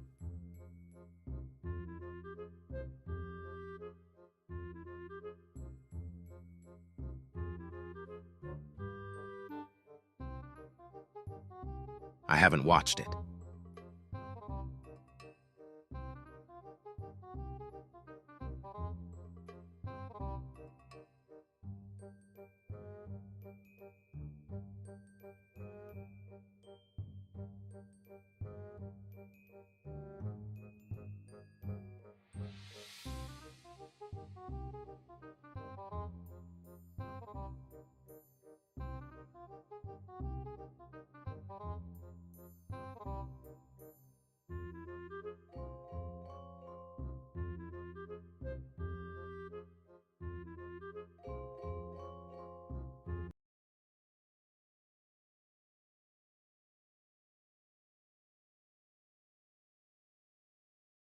So, I somehow managed to make an epic rated level. Hi, so this video is going to be a sort of developer commentary for the new Geometry Dash level I just uploaded, Zip Lash. I'll be covering how I made it, my inspiration, the decisions I made, some advice I have, and a little bit of game design talk. So if that interests you, strap in. Otherwise, feel free to skip to whatever you want, there's timestamps in the description. This isn't really a level showcase, but rather a breakdown of what went into it. Let's start with some background info. Zip Lash is a tough platformer map focused entirely on these platforms that move and launch you whenever you touch them. If you're anything like me, you probably recognize this mechanic from the level Forsaken City. And if you played that level, you probably recognize the mechanic from Forsaken City, from the game Celeste. Celeste is one of my favorite platformer games ever, and for that reason, the level is super inspired by it. I'm not really recreating the game, but rather taking everything I feel it does well and using it to make my own thing. Celeste has this really great loop, where you enter a really hard looking room, fail over and over, but get a little bit better with each attempt, and when you finally make it to the end, it just feels amazing. Every room of the game is a mini challenge, and I wanted to capture that same energy with this level. While the platforms here work a lot like the ones in the first chapter of Celeste, the actual inspiration was from the special linked versions of them found in community-made mods like Strawberry Jam. These function similarly, but have two major differences. Firstly, the platform moves both ways. Instead of slowly retracting, touching it a second time will cause it to move just as quickly in the other direction. And secondly, touching one of these platforms will also activate every other platform of the same color. The reason I was so drawn to this mechanic is because you can use it in a surprising number of ways. The most basic usage is simply as a moving platform. It takes you somewhere you couldn't go before. We can also build on this by throwing in some momentum so that it launches you in the air or gives you a horizontal speed boost. This is how they're mainly used in Celeste, but we can do a lot more. Since each platform moves in two directions, we can assign multiple purposes to a single one. For example, it can help you pass a lower area and then move up to help you pass an upper one. Also, since every platform is linked together, we can add some whose sole purpose is to move another platform.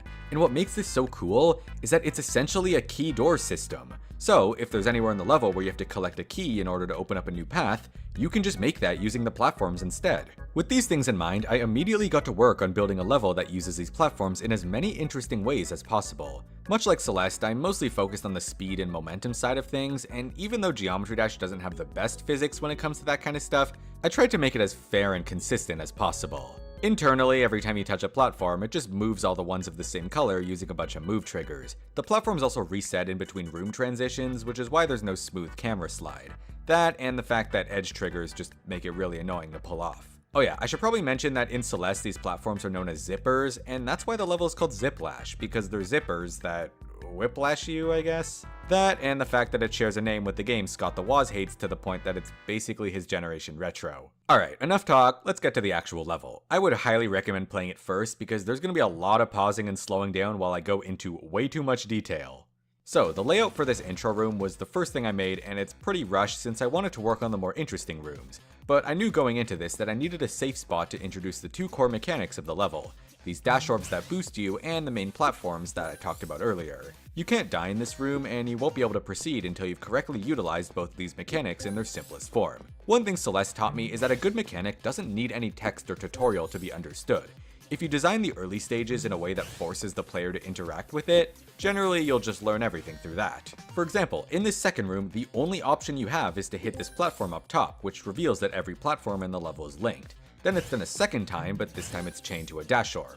Also, don't backtrack to the first room, there's definitely nothing there. This room shows that platforms are only linked to the respective color. Dying here sends you all the way back to the start, and while I probably could have put a checkpoint here, I don't think it matters since this is like the really easy tutorial section. And I still want you to be a little cautious. Every room after this section has a checkpoint, so if you see people commenting, "Why are there no checkpoints?" then it's coming from someone who hasn't even left the parking lot yet. Also, this platform here is the first momentum-ish jump. So, this is where the level really begins. If you're wondering about the checkpoint design, it's because I wanted a clear indication of your progress in the level. But I didn't want to clutter the screen with any sort of interface, so I ended up just stealing the flag system from Celeste. The number shows how many rooms are left and really helps you feel like you're making significant progress. Anyways, this room is pretty similar to the last one. You'll notice I play a lot with these little screens in the background, and most of that just comes from me getting bored. I'm really not that great at decorating levels, and I probably would have uploaded this way earlier if I didn't spend so much time panicking about not being good enough. I tend to use block designs in the exact way they're intended, and while it's definitely not creative, I don't think it's bad. These platforms did take forever to design though, because I knew that going back and changing them later would be a huge pain. I got a few suggestions from friends for making the rooms look way nicer, but honestly I just felt like they added too much visual clutter for my liking. As much as I cheaped out, it means a lot to see this level get epic because it shows that gameplay and player experience is ultimately the thing people walk away caring most about. It's important to make a level look good, but it means nothing if nobody enjoys what you actually do in it. This room plays around with vertical boosts, which show up a lot in the level. There's some semi-solid spikes here, which also comes from Celeste, and I'm gonna be honest, the effect is completely faked. Here's one of the vertical rooms in this level. I know I wanted some because they generally lead to different gameplay. As this little screen indicates, there's a lot of horizontal launching going on here, and it's probably the most inconsistent thing thanks to this game's physics. Generally, I find that it works best if you don't press the jump button. It's not a huge difference, but it's what I'm most comfortable with. Anyways, this room has you reusing the same platforms and orbs multiple times, which has sort of become my signature style of level design. I just really like smaller rooms where every object has multiple purposes. Oh yeah, can you find the secret in this room? Wow, who knew? To be honest, I wanted this wall to be obvious enough to draw attention, but still kind of subtle so people think it's a secret. A lot of platformer levels tend to hide their coins inside random walls, and to that I say no. You're not going anywhere until you complete an entire extra room. I really love the coin rooms in this level because it's a perfect excuse to try all the crazy ideas that didn't fit into the main level. In this case, I really wanted to do something with a single long platform, so I did, and I'm pretty happy with it. I decided to put the coin at the very start of the room instead of the end, because it makes it super clear that this room is just for a coin, and it sends you immediately back after. The checkpoint also reactivates when you collect it. This room is another clear example of reusing the same platforms over and over again. Also, I don't know why I put Congregation there. If you land on this spot over here, you're stuck and have to restart. There was previously a way to recover, but I got a bit stubborn because I think it's cooler to do it in one go. I'd like to believe that if you get stuck here, you can immediately figure out what to do for the next attempt, but I will admit that this area could have been improved. Also, if you get launched really fast, disable the click between frames mod. Instead of giving you a single speed boost, I think it does it on every single subtick. This room is dedicated to the scale tool in the editor. If something in this level could be scaled to save objects, it was. These blank spaces in the ground, one giant object. These little yellow spikes, 5 times scaled. The rails for these platforms, you already know it. I probably didn't have to do this, but I can, so why not? The final level is about 30,000 objects, and about half of it comes from the core visuals, or lack thereof if you want to be that guy. This is the final room of part A of the level, so it's a bit on the longer side. I got a lot of requests to add those binoculars from Celeste that let you scout out a room in advance, but then I would have to make that. Plus, this level is so focused on movement and momentum that I feel like you'll learn so much better by just doing it. I'm sure binoculars would have helped a little bit, but at the same time, you're not supposed to beat each room on the first try. To me, the fun of it comes from getting better with each attempt until you finally pull it off. There were a couple of blind jumps in the level, but I mostly fixed them with camera offsets. By the way, this platform used to have an extra spike, but it just artificially raised your attempt count without feeling very fair. At first I really didn't want to get rid of it, but I realized it would just make people angry. Also, if you have hitboxes turned on, there's an awesome secret in this room. Part B of this level introduces green platforms. They're exactly the same as the other two. There really aren't that many uses for having a third color, so I mostly just use it for the key door system I mentioned earlier. There's a bit of a fake out with this block over here. It's kinda like my version of that spot in Back on Track. Welcome to the Wave Dash room. This is a mechanic that also comes from Celeste, and I love it. Now, pause. Let's talk about this jump right here, because it's probably the most inconsistent and hated jump in the entire level. I am well aware of this, but the idea of combining the dash and platform boost together was just too awesome to turn down. So I spent a lot of time tweaking this bit until it had a somewhat consistent setup, which is not waiting on this platform and hitting the orb as early as possible. I think the biggest mistake people make is just doing the same thing until they get lucky, when in reality you should pay attention to how this part actually works and identify if you're too early or late. Also, I specifically designed this room so that this jump is the only hard part, so once you pass it, the rest is basically free. I promise I would never put this at the end of an already hard room. Oh yeah, the bird here is from Celeste. If you know, you know. Here's another vertical room, and this time it goes downwards, so it felt like a good time to add some gravity changes. I really wanted to use purple dash orbs, but unfortunately since I disabled the holding effect, the game often triggers it twice by accident, resulting in no flip for some reason. This section has a lot of tight spots to land on, but in my opinion it's one of the most noticeable areas where you get better with each attempt. I like this bit down here where you have to loop around to hit the green one, then go back. But what I like even more is where the coin is hidden. Okay, I love this room so much. Like before, I made the coin visible right from the beginning of the room and made it pretty clear that it loops around. The gimmick is that you can't touch any of the blue platforms, and I think that's so fitting for an optional coin room. Admittedly, I should have made the bad platforms red, but by the time I realized it was too late. This first jump is really tricky because you have to avoid this blue platform, then turn around to hit the red. But that's exactly why it's the first jump, because it minimizes the amount of progress lost when you miss. After that, you just keep going. Really, all the blue platforms could have been spikes, but that's no fun. Also, that circle thing on the screen is a Generation Retro reference. It's a long story. Once you get the coin, there's a sort of mini puzzle of figuring out how you actually progress to the next room, but if anything, I think that's kind of awesome. And fun fact, if you re-enter this room from the right, an extra green orb will spawn in case you want to go back for the coin. I knew from the start that I wanted to use the green blocks to split this room into a bunch of mini rooms, but I only ended up doing 2. This room actually used to be a puzzle room, but I kept nerfing it because it just felt unfair and out of place. For example, you had to hit this red block on the way into the next area, which was more of an annoyance. I ended up finishing the room with this weird green orb idea, as well as another Generation Retro reference for the fun of it. I don't know why, I just really wanted a tiny room before the final area. I was thinking about Celeste's farewell chapter, and I remember that one room that just had a single cloud, so I did something kinda like that. This is the final stretch of the level, and suddenly everything becomes red, which was a pretty last minute addition since I realized I never really changed the color palette that much. These rooms are really fast paced with much less room for error, but also kinda satisfying. This red pad can be kind of tough, which is why I added that dotted line. You'll also notice that the music jumped all the way to the final part of the song, which makes this really feel like a final stretch. I knew from the very start that I wanted to use the song Milkshake, just because it really fits the energy I had in mind and is kinda sectioned up just like the level. But the vocal parts felt a little unfitting, so that got skipped over. I kicked this next room off with the dash orb thing again, but this one's a lot more consistent and I'm not sure how. I really like these quick blue platforms than the little loop you do over here. I probably could have improved the camera for this part, but deep down I knew that I kinda wanted players to accidentally jump here because it's funny. Also, there's a coin floating here because I wanted at least one that was on the main path. The original plan was to hit a block, then backtrack to the start, but backtracking just isn't fun. So I did the opposite and made it so you have to reach the end with one of the blocks in the opposite state. And I took advantage of that by making it buff this drop over here. Some playtesters actually thought that this was blocking you off, so I added some arrows to show that it's intentional, and it's not actually as tight as it looks. After that, you just do some fairly simple platforming to climb up to this part, then drop down and snag the last coin.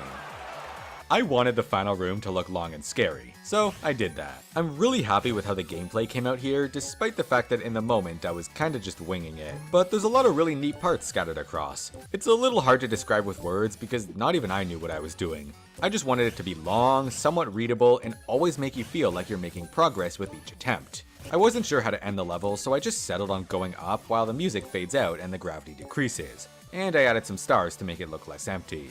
Then I just whipped up this final cutscene in an hour or so where this big platform just counts down and then blasts off upwards. It's not actually moving that fast, I just changed the background scroll speed. Then I made this end screen pretty quickly, and that's the whole level. For most players, their first run would probably take an hour or two, but I've played this level so many times that I can rush through it in about 5 minutes. Which is cool, because that also happens with Celeste. If you're wondering about this stat over here, it's how many platforms you triggered during the level, and it's used to calculate your final score. You start with 100,000 points, lose 1 every time you touch a platform, and gain 100 every time you pick up a coin.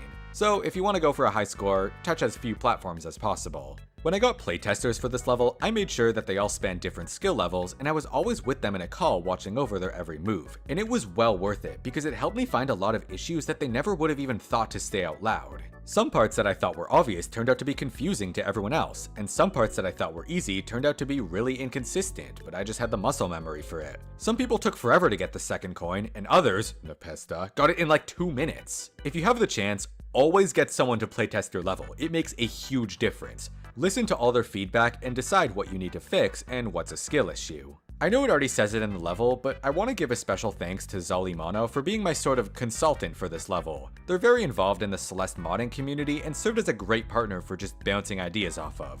I also want to personally thank Voxacat, who offered to help me out when I was in the middle of having a crisis over the level looking terrible. They pitched some early ideas for things like background walls or little monitors, and helped me build up motivation to fill the entire level with them. They also designed that final platform at the end, because if you think I can make that, then you have too much faith in me. So yeah, that's Zip Lash. It took about 3 months to make and over 100 hours in the editor. Allegedly. I say it took a while, but really I was balancing this level with schoolwork, videos, and other stuff. One week I'd be grinding this thing out, the next 2 I wouldn't even touch it. When making the layout, I would do 1 or 2 rooms a day because the gameplay for each one could take up to an hour, sometimes more. But that's because I was constantly testing, tweaking, and balancing every corner of this level to make it as enjoyable as possible. I know that one tiny thing wrong with a platformer level is enough to make a GD player absolutely livid, and honestly, I don't even blame them.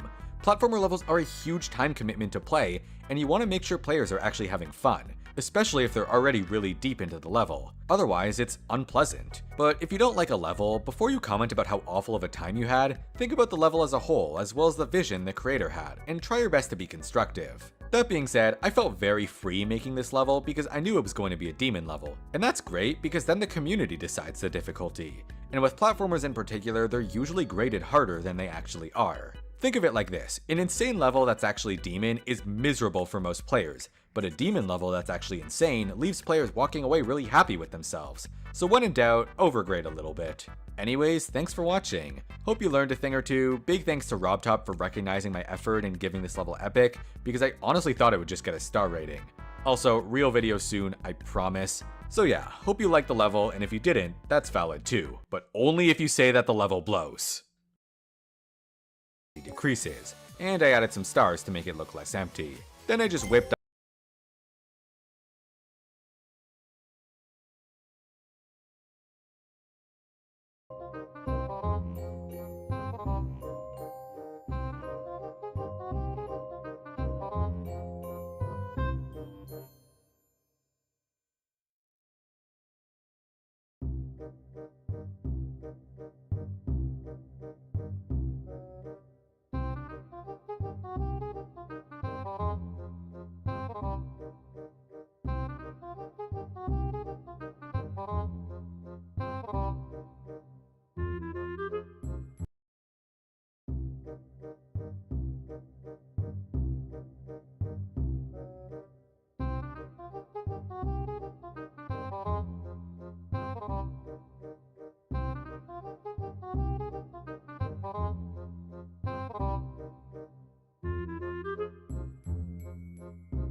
Any news about the update?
It will be released tomorrow, who said?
Chat, imagine RobTop adds more map packs.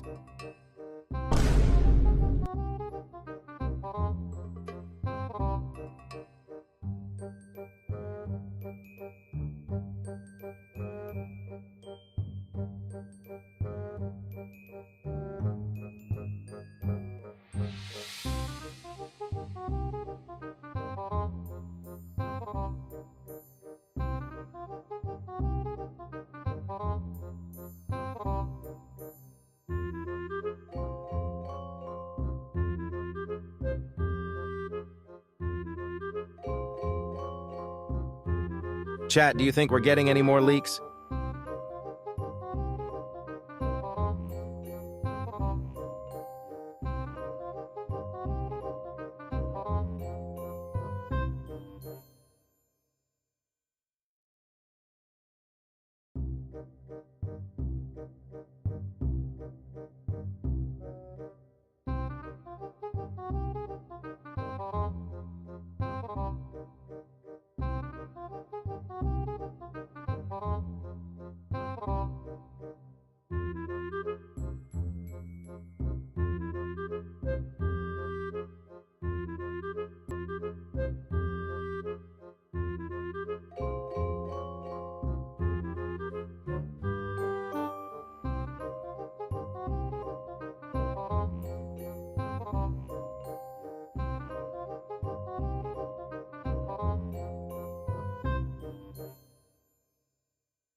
Chat, him back.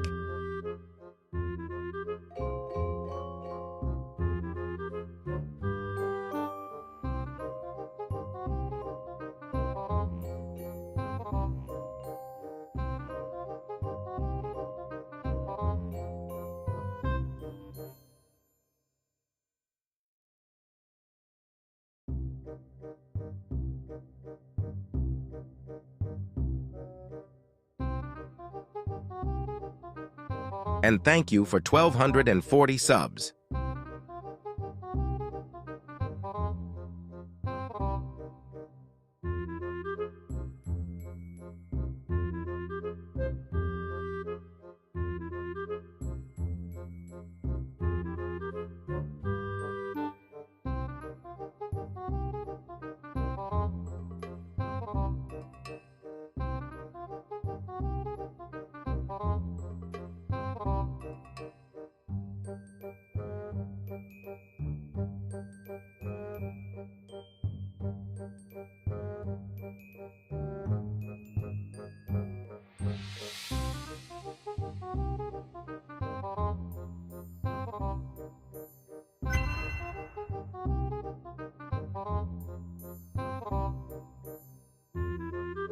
Chat, is the update coming anytime soon?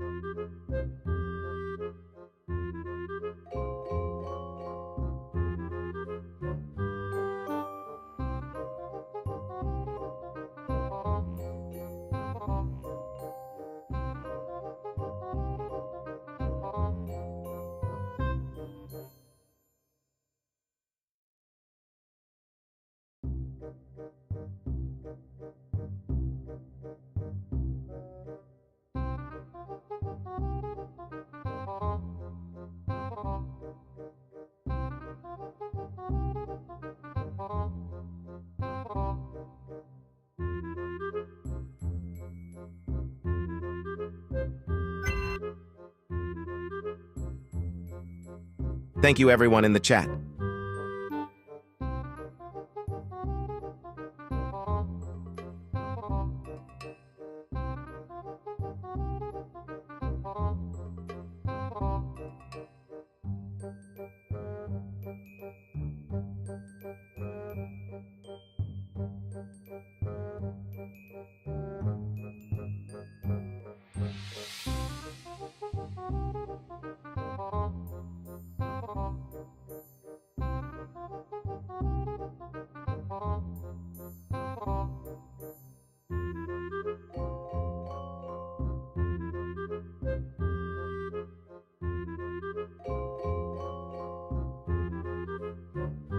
Chat. What if Rob Top delayed the update for another month again?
Chat, send me level IDs.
Chat, send me level IDs.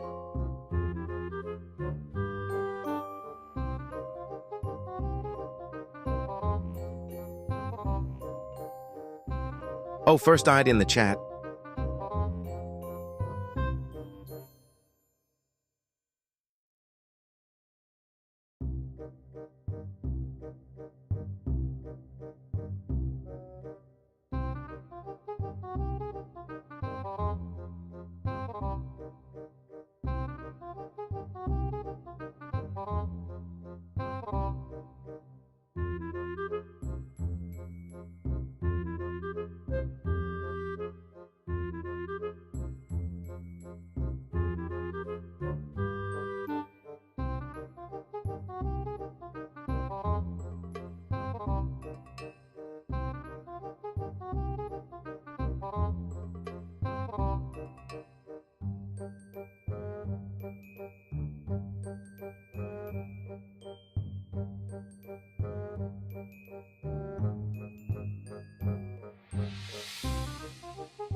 Okay, chat, that wasn't funny.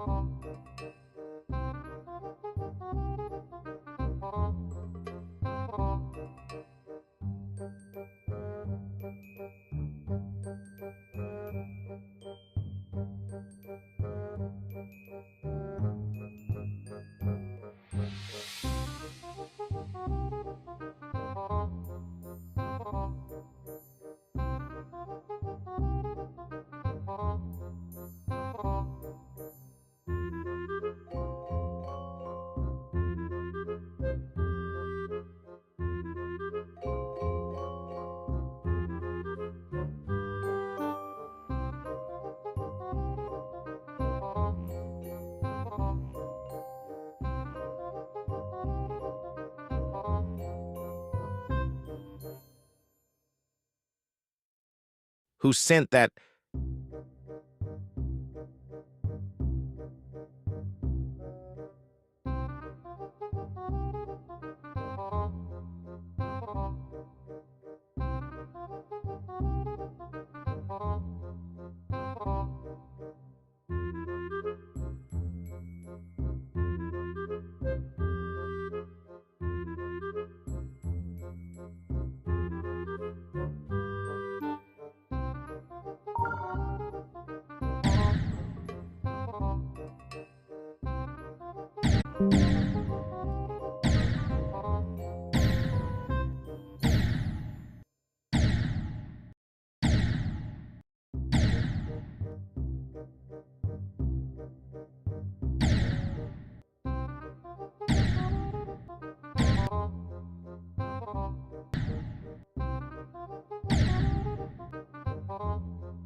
Chat, did you just make my game crash?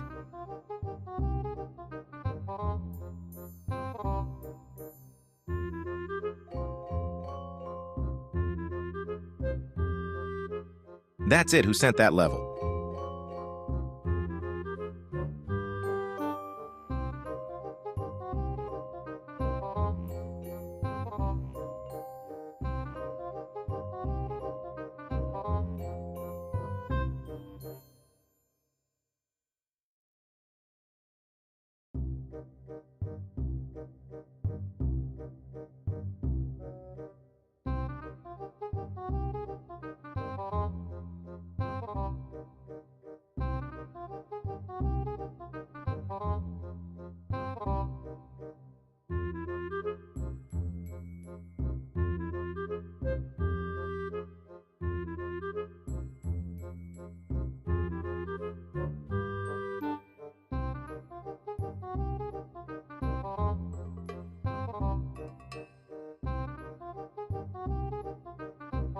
Chat, should we time out him?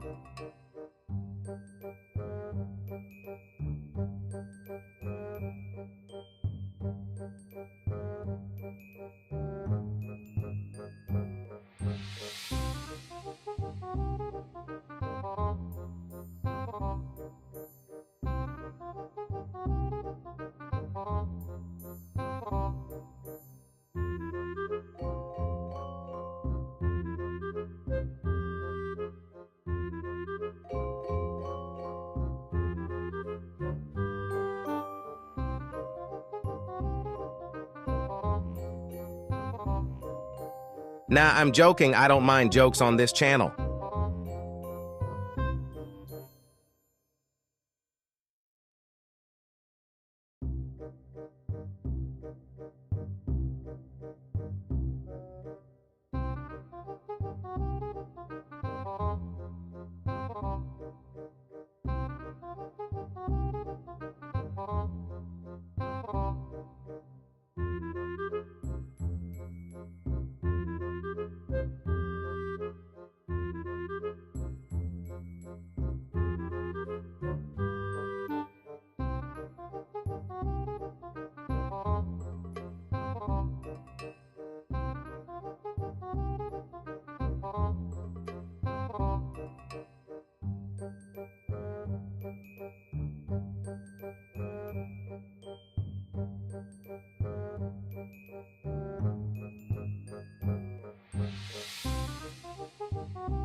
Rob tweeted. Did he?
Artist reveal chat.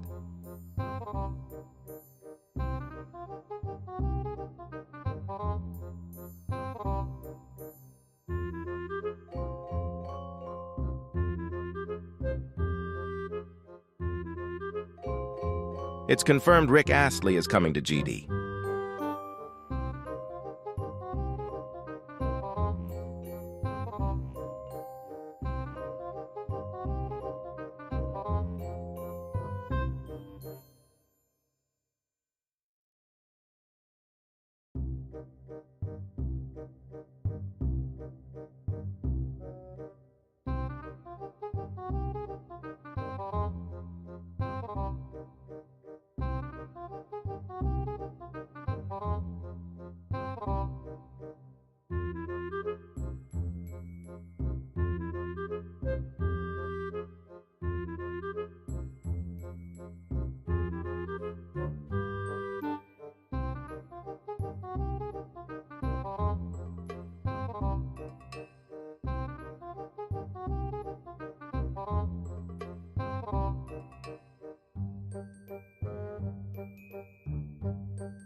Chat, we'll watch it when it comes out.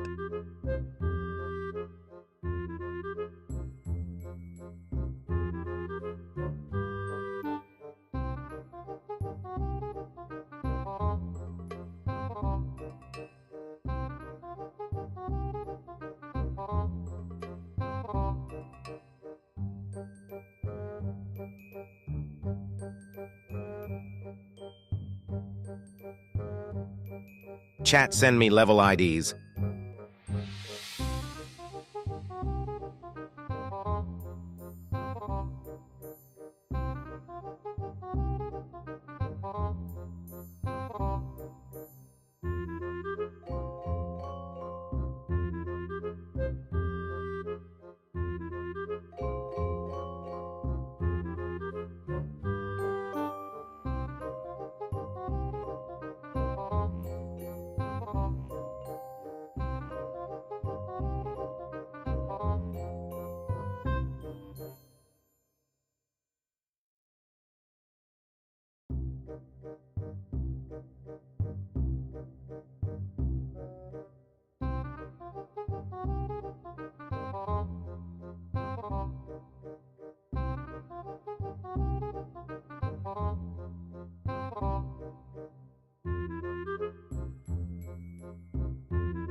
Chat, did you just make my game crash?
Chat, who do you think is the artist?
Chat, I can do one more level request.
Chat 2 minutes.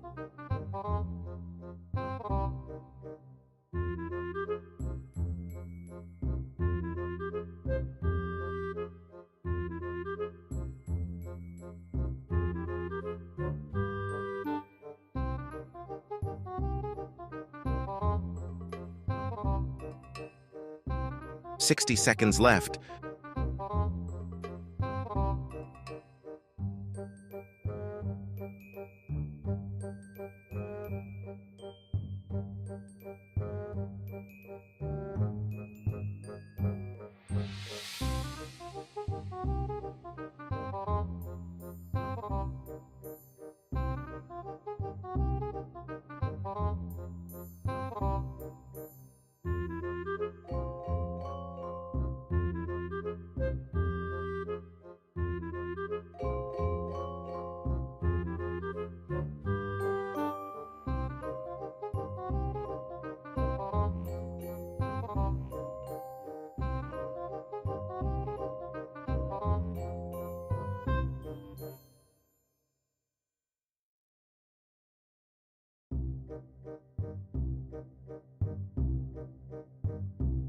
Rick Astley revealed. Did Rob Top do it?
So chat, we didn't get Rick Astley.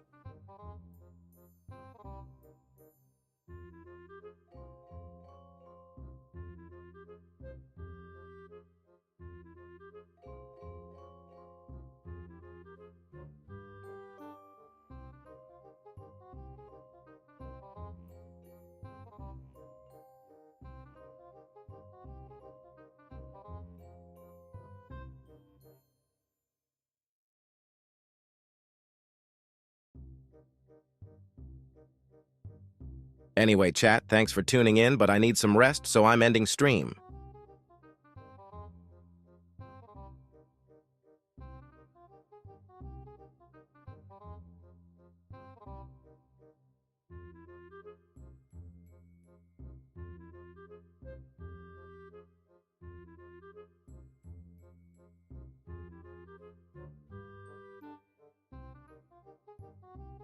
Thank you, everyone, and see you next stream.